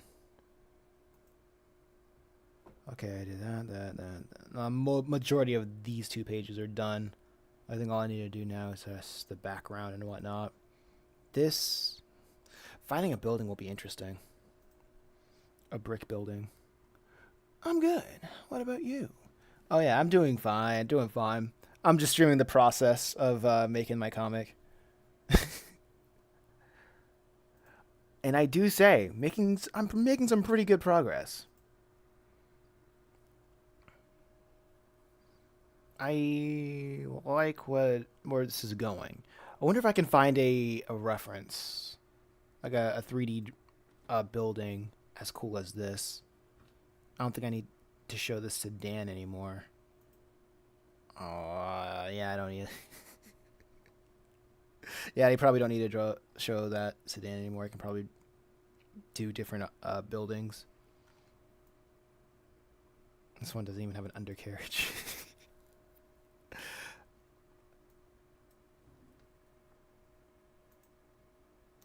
Let's see if I can find a brick building with Sketchfab.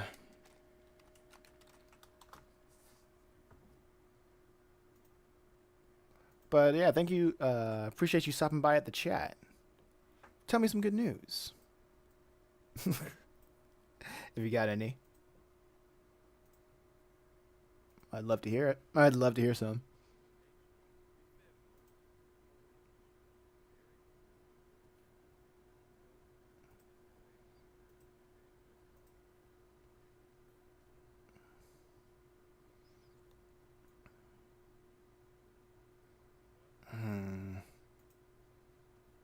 Yeah, that's. Hmm.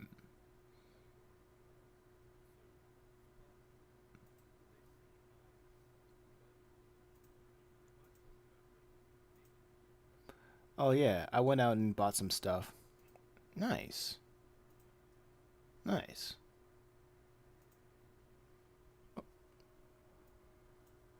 What kind of stuff do you usually get? Or do you recommend?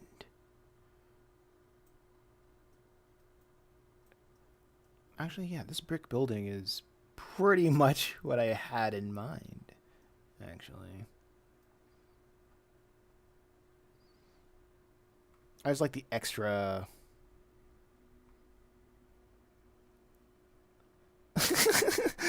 I love. Oh, that's so funny.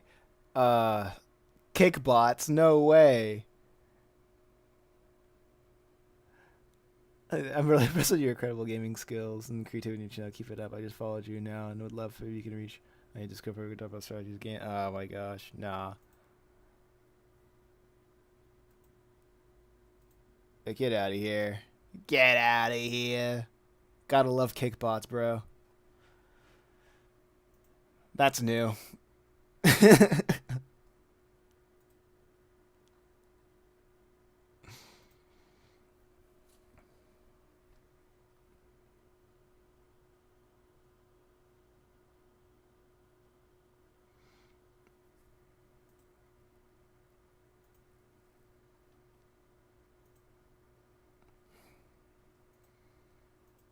Nobody ever wants to say a simple hi. How are you?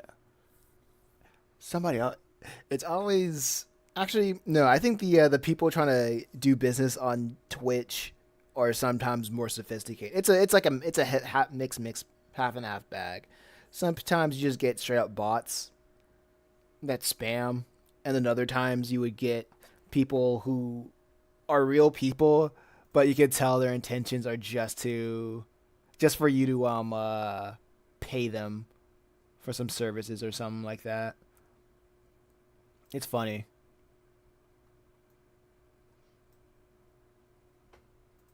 But I can't knock the hustle. I mean, actually, I can. It's annoying as hell. So yeah, in that case, I can knock it. I don't respect the hustle or the grind.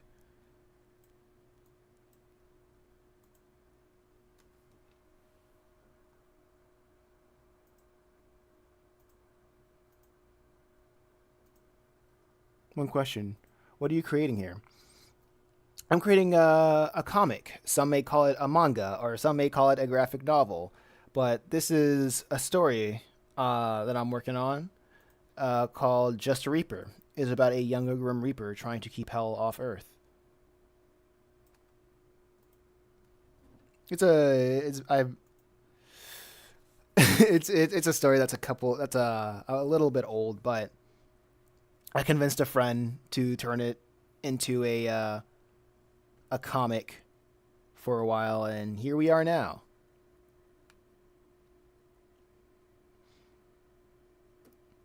And I believe I'm halfway done with the story so far. I'm making good progress. This is just one of many stories that I'm telling. One of many.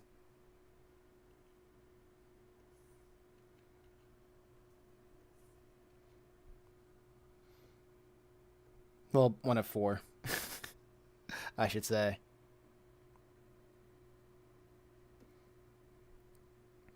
And I was thinking, hey, I usually draw this by myself, so why not stream the process when I can?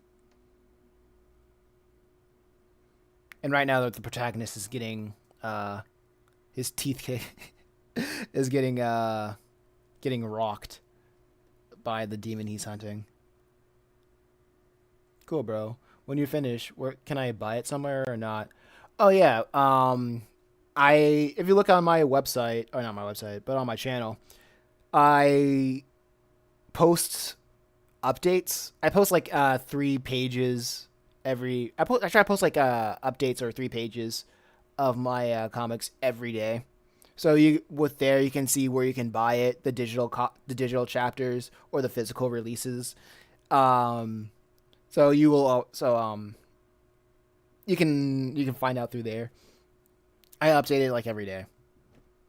I try to post on the community tabs on YouTube every day with the links to show how people can support me or where they can buy it.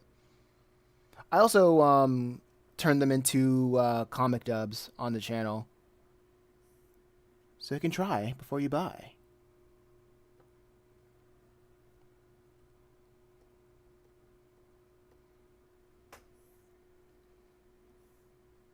Yeah, thanks. No problem. I appreciate you asking and showing the enthusiasm.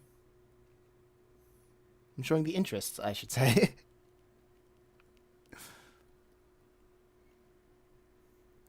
It's a fun old time. It's a fun time.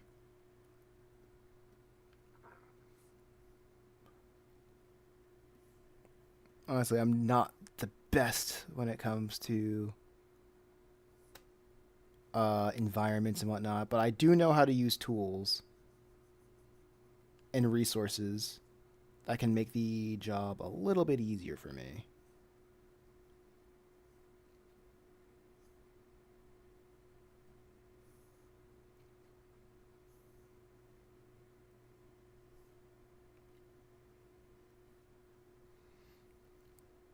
So this is what I'm doing right now. It's always a time consuming thing, but hey, this is what I choose to do. This is my hell.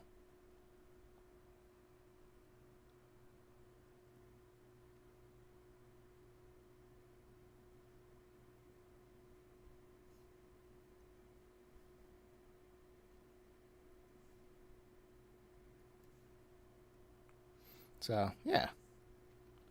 What brings you to the chat?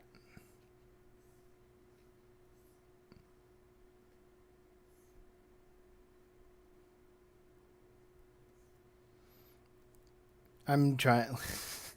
I'm still doing everything. I'm just hoping that one day YouTube will show my comics to more people, or show the videos to more people. One day.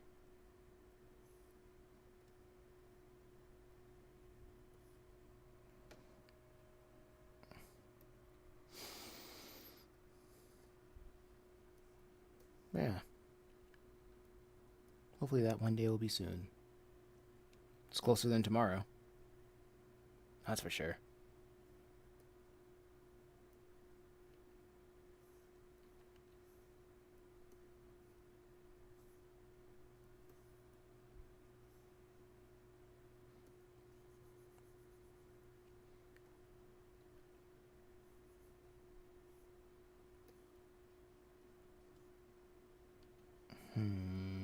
Let's see.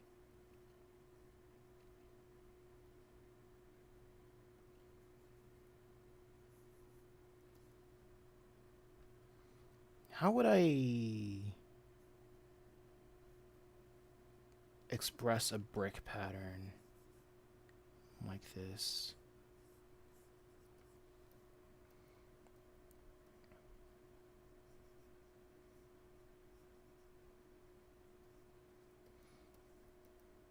Wait, this is a probably not a good idea.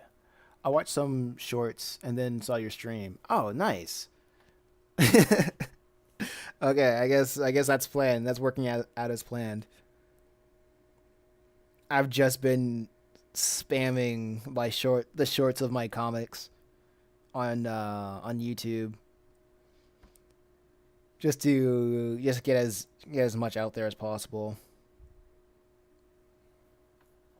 I'm tired of being ignored.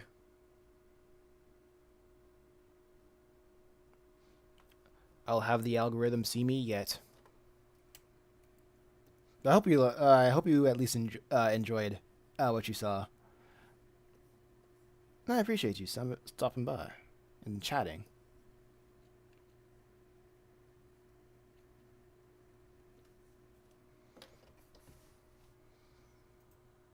Because it's very often uh there's this say what do they call it, a paradox of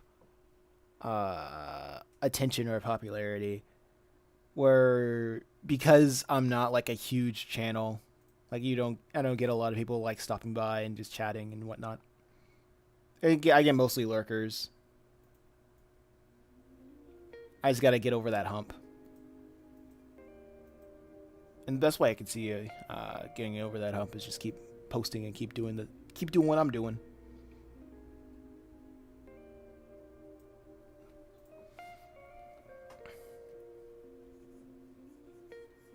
Oh, do you remember which short have you seen? I bet it's most likely Purgatory Academy. I've been posting a lot of that recently. Uh-oh.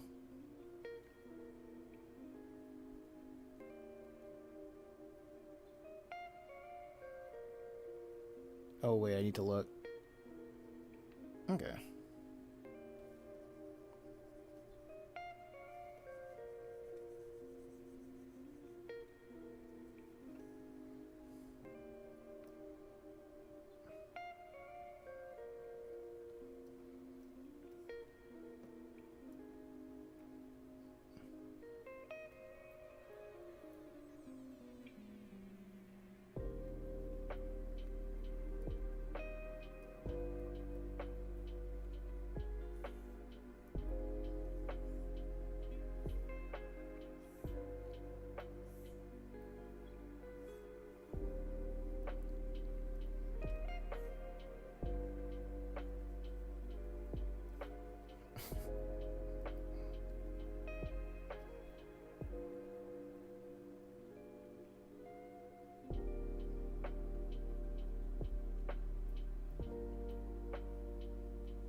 Let's see. Done. Done. Done.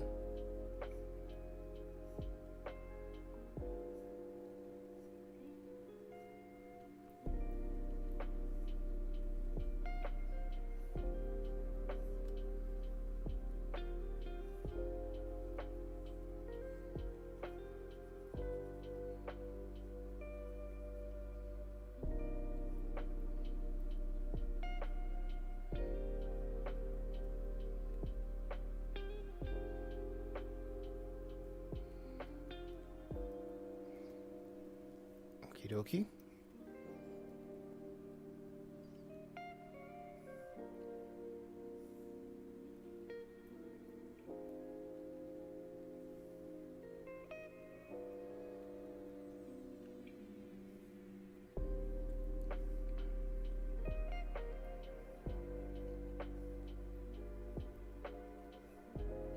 Wait a second, here we go.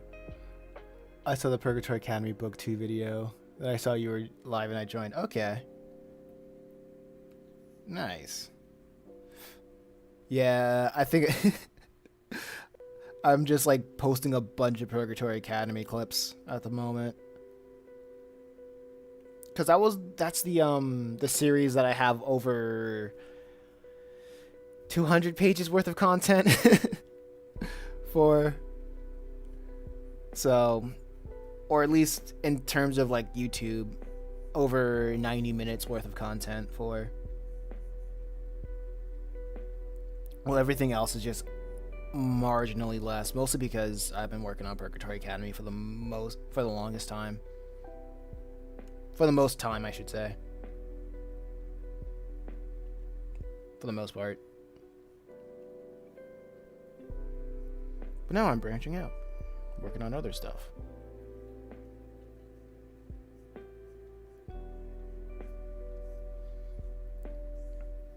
But yeah, I should be done with a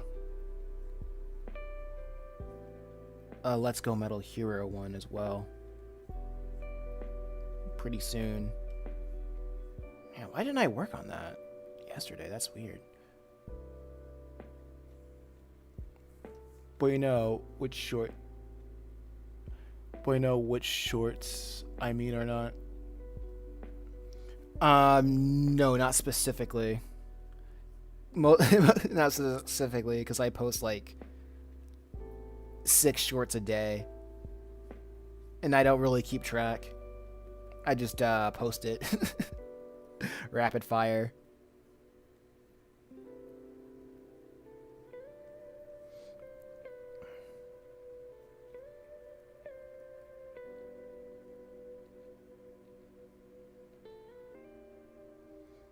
Okay. But when somebody says, oh yeah, I saw your short, right now, I'm mostly posting like Purgatory Academy, so I assume they saw Purgatory Academy short, and YouTube recommends people my live stream when I go live.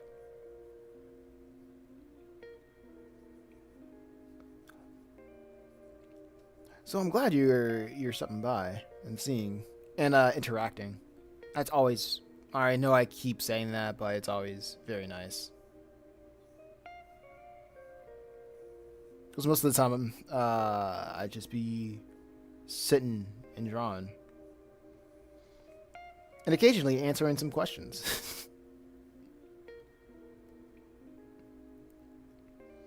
Humble beginnings, as they say. As they say.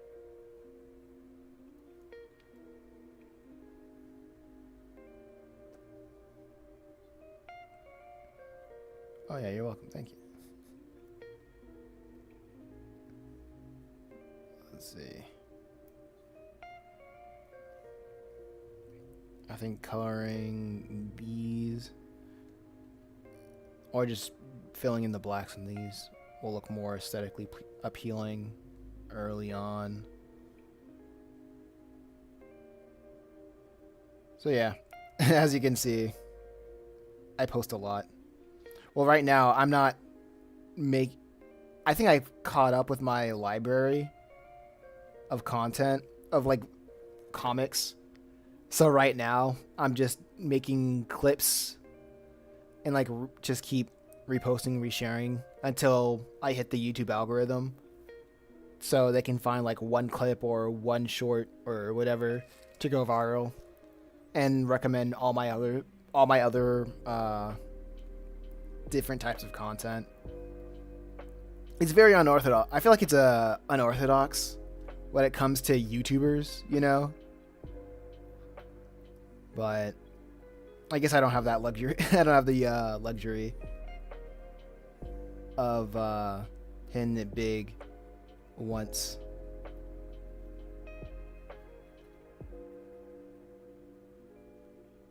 It's really relaxing watching her live with chill music and drawing. Okay, I should. I'll keep a note of that. Like I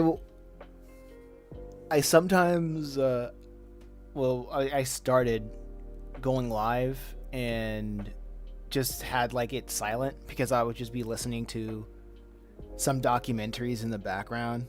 I don't want that DMCA strike. Well, I am gonna get that copyright strike because of the relaxing music. But it's mostly whatchamacallit. It's hard to keep doing this when the majority of people who stop by are just lurking and not really interacting. So I constantly think, oh, am I messing up? I'm not being entertaining enough. And like I think the worst thing isn't like criticism to me. It's more like it's just being ignored. So yeah, just being ignored. So, or not getting any feedback.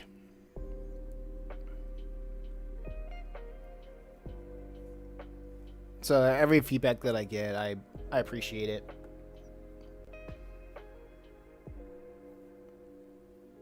Oh, let's see.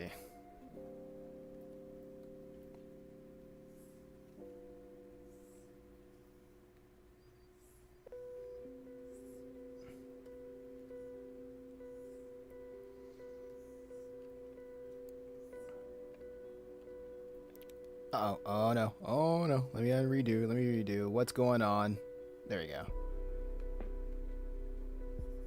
Something. I thought the undo button bugged out. That would have been bad. But yeah, you know, it was kind of funny because I was mostly afraid of going way back then. I was afraid of showing some parts of my process live because I was afraid that I was gonna cause like traction with other people because of my use of like 3D assets and whatchamacallit. Yeah, just the use of 3D assets.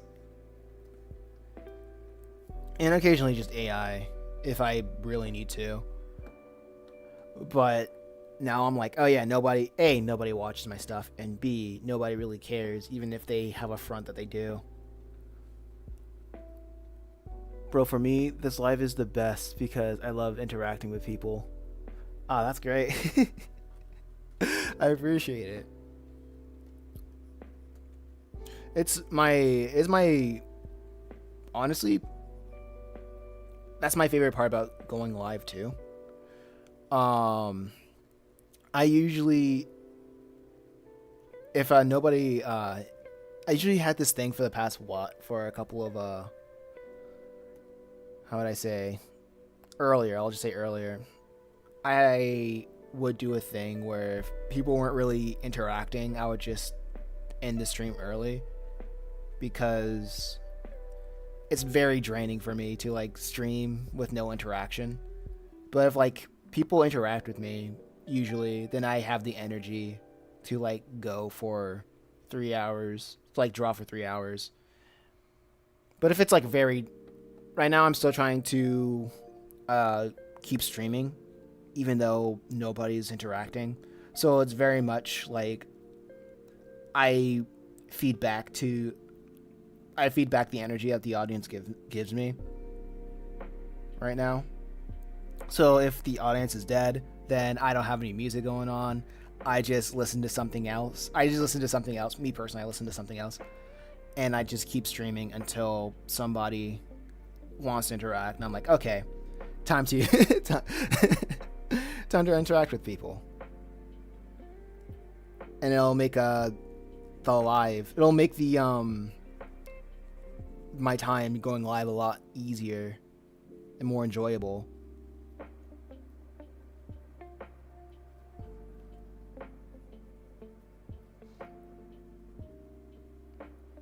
But now, I'm more open to streaming more parts of the process.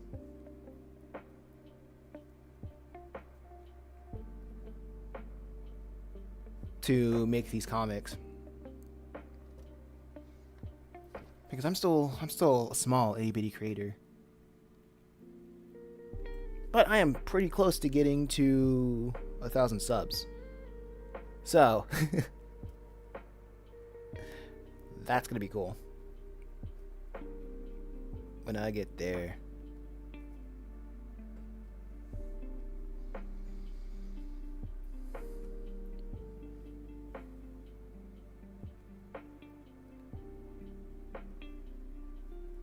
Okay, is this...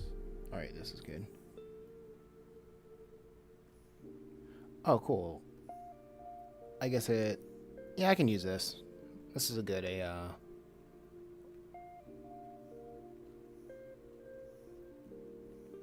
Ugh.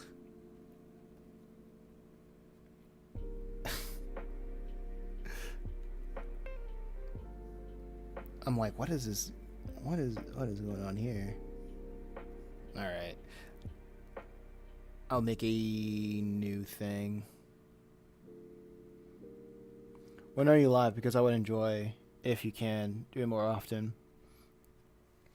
I usually go live Mondays through Fridays, 9 to 12 a.m. Well, 9 a.m. to 12 p.m.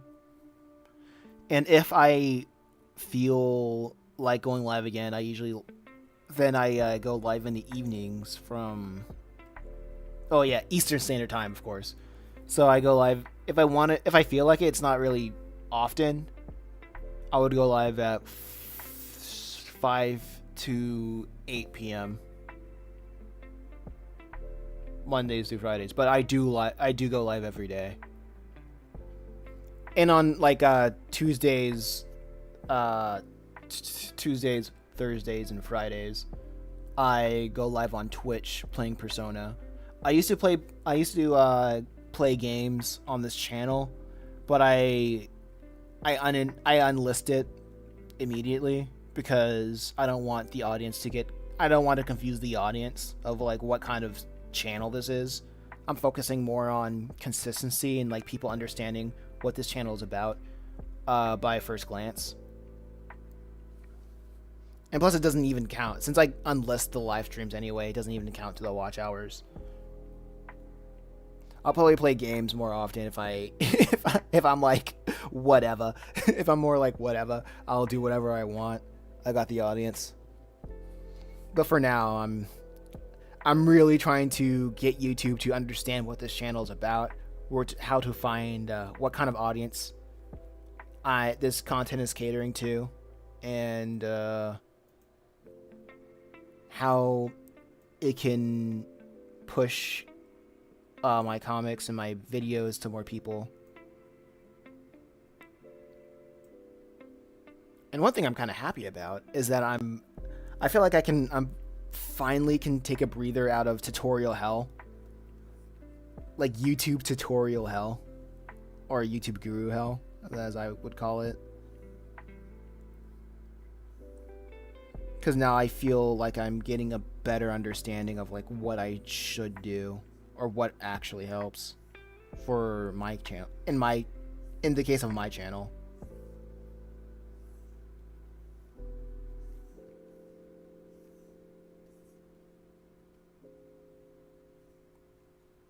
So I can finally breathe easy.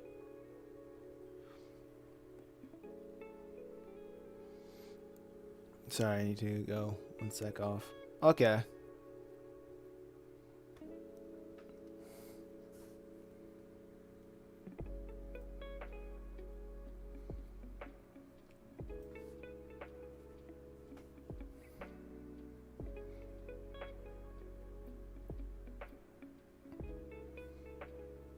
Okay.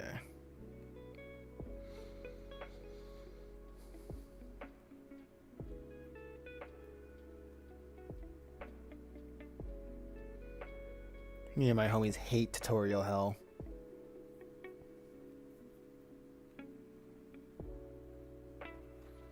But it is what it is.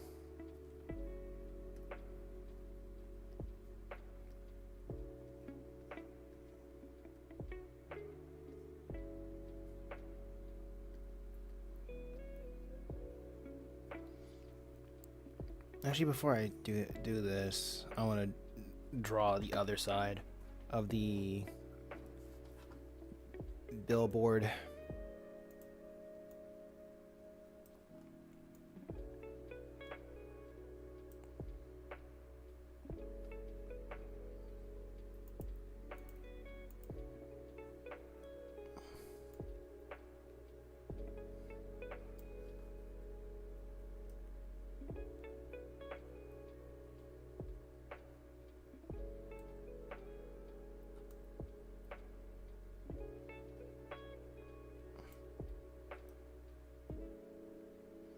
Okay, I think this is good.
There you go.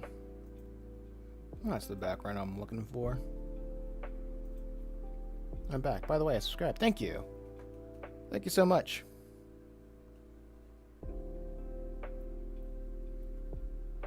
I appreciate it. The subs are always appreciated.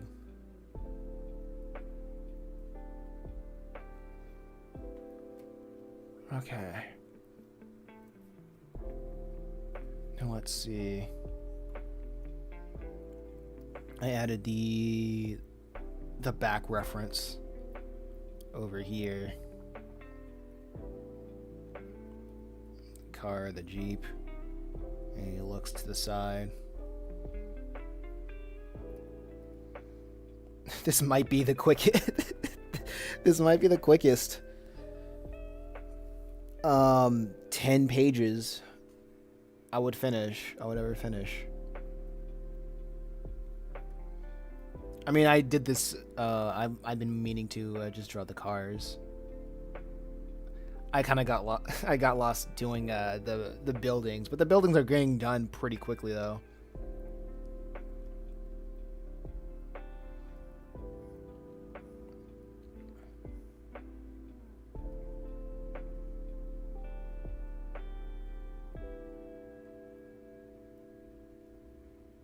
Okay, I'll just follow this right here.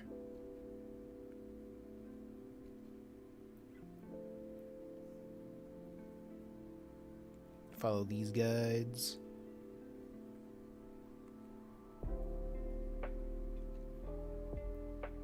And after these guides. Right here.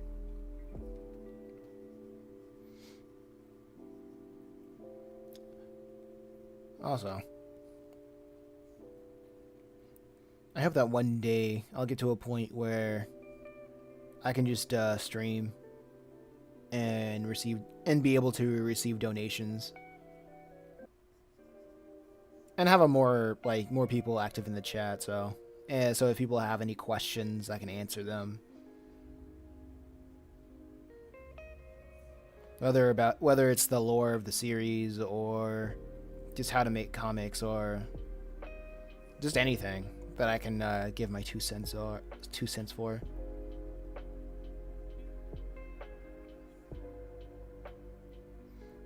If I can help.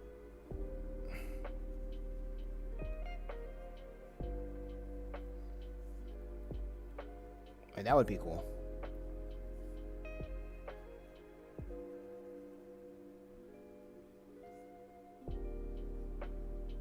But right now, all I really need is my 3,000 watch hours. And gosh darn it, those 3,000 watch hours are annoying.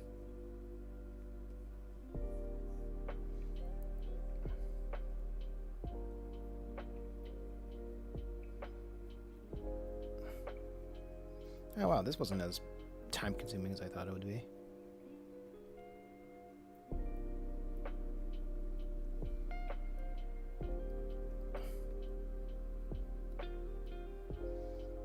I wonder what I should put as for the billboard over there.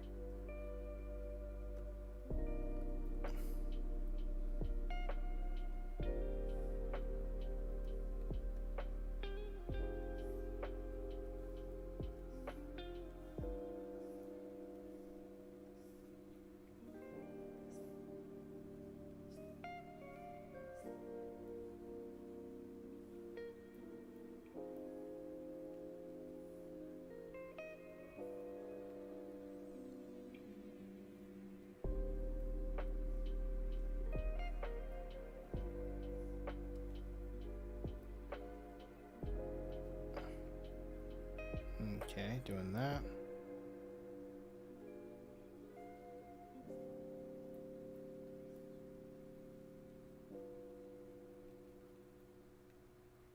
And like that.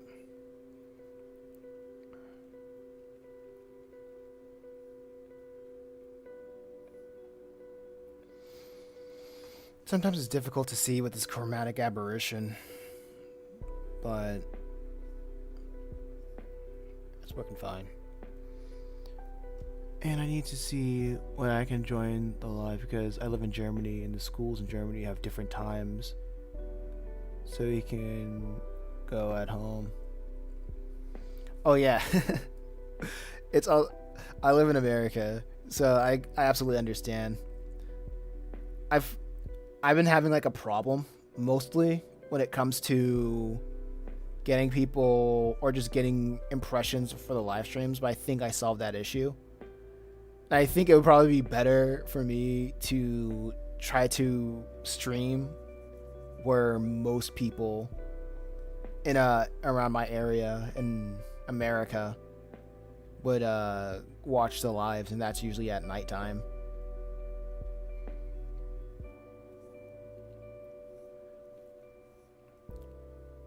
Because when I stream in the mornings, I usually get international audiences.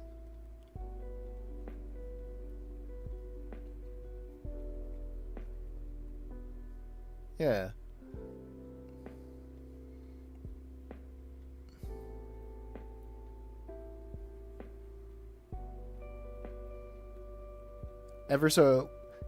It's kind of rare for me to have people watch my streams from America.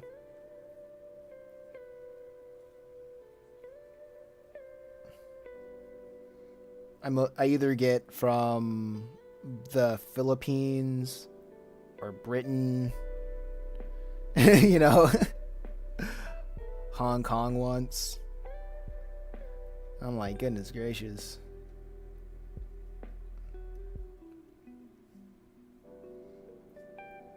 I'm like, where are the where are the Americans?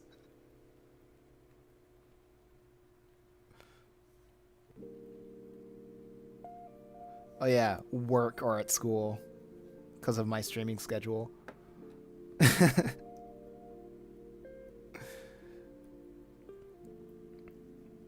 So that's why I'm streaming a little bit more often at night to see if I can get more of the American audience. Wait a minute. Now in Germany it's still bright outside. Isn't America now dark outside or not?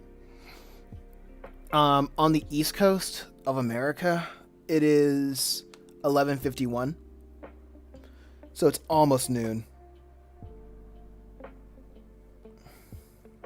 So it's basically noon.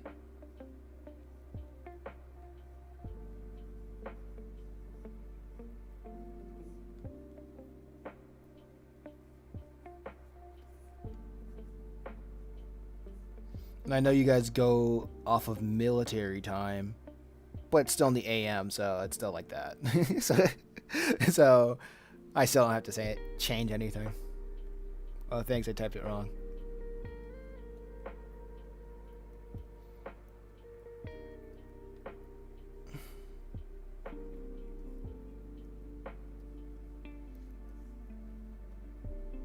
Now let's see.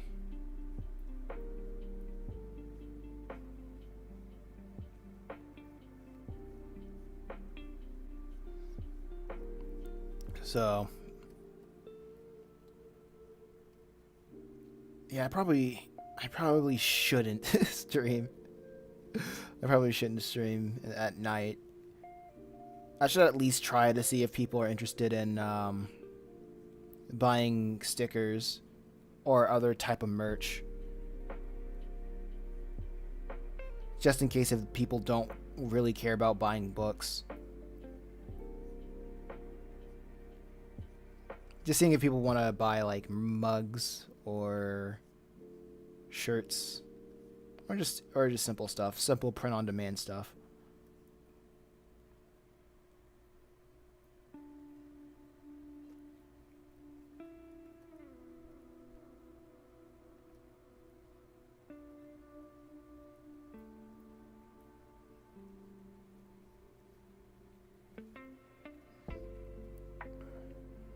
There we go.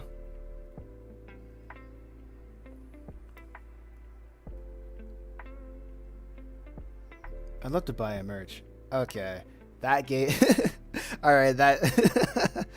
All right, that's telling me to bunker down and make an effort to try to do it. To try to do that.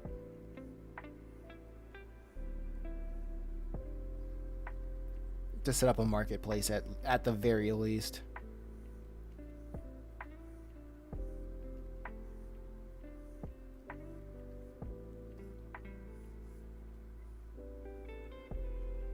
And stop overthinking stuff.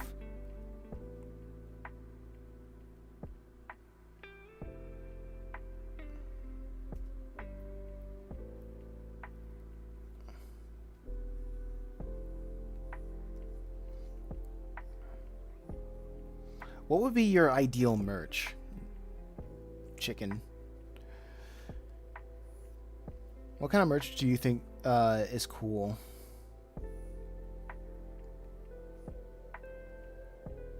Or what you would usually get?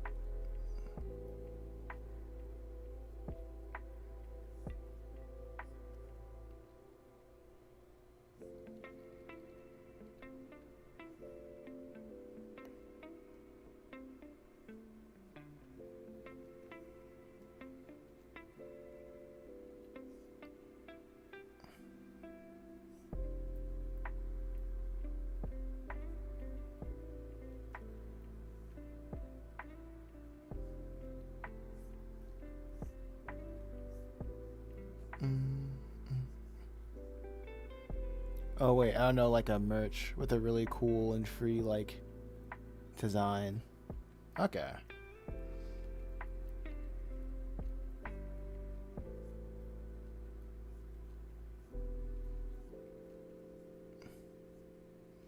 Oh, I mean like a so like a shirt or a mug or a sticker, button and whatnot. And I meant like that kind of stuff. So of course, design is really cool. The design got to be sick and sweet and cool.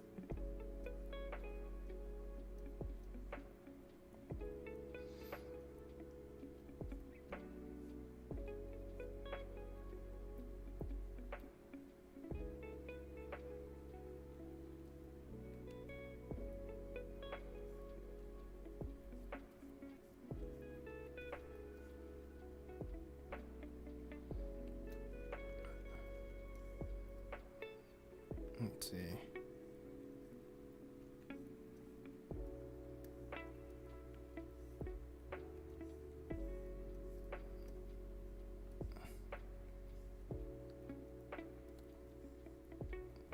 Okay, let me see. All right.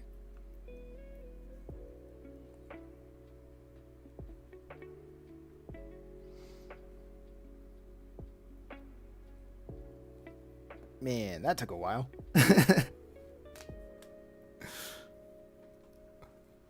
But it does look pretty cool, huh? Yeah, I think the design on different things can change a bit, like the color or written text on it. Right. I feel you. I'm picking up what you're putting down. Wait a second.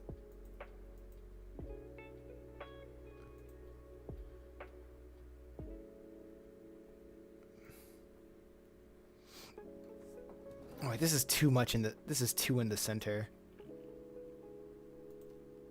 I gotta move this a little bit. Because there's like a big crash.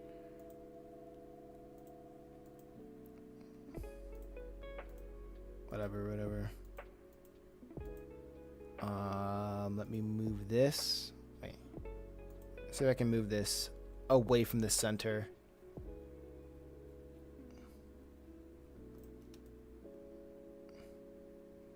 So it can be like the focal point over here. Actually, yeah, it makes more sense for it to be the focal point over here.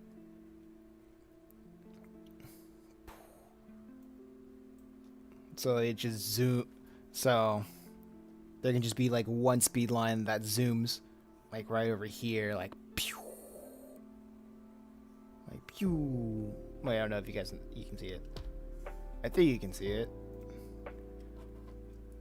Yeah, so like if need be, I can like draw like one big line right here.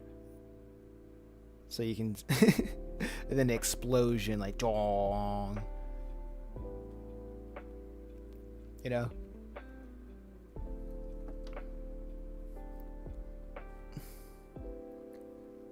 Yeah. I think this is good. This looks good. And we're at and we're at the end of the stream, and we're at 300 views. Woo! That's what I'm talking about. Anyway, this is the end of the stream for right now. I appreciate you, Chicken, for coming out. Cornelius, Sketch, and Archangel. Oh, one question. Do you have Discord or anything that I can... Because I Photoshop a design on a mug. Or for the merch. Because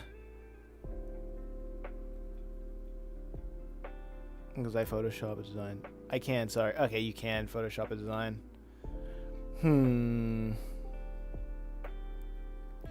I do, but I got it.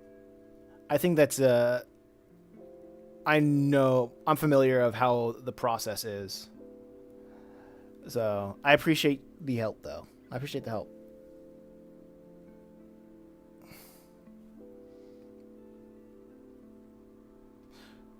Anyway, but I will keep you in. Well, actually, yeah, I'll see what I can do. Correct. Okay. But anyway.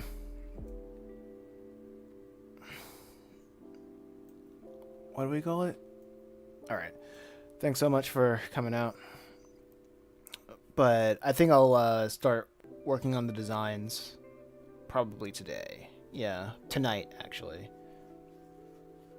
Anyway, I'll check everybody later. Peace.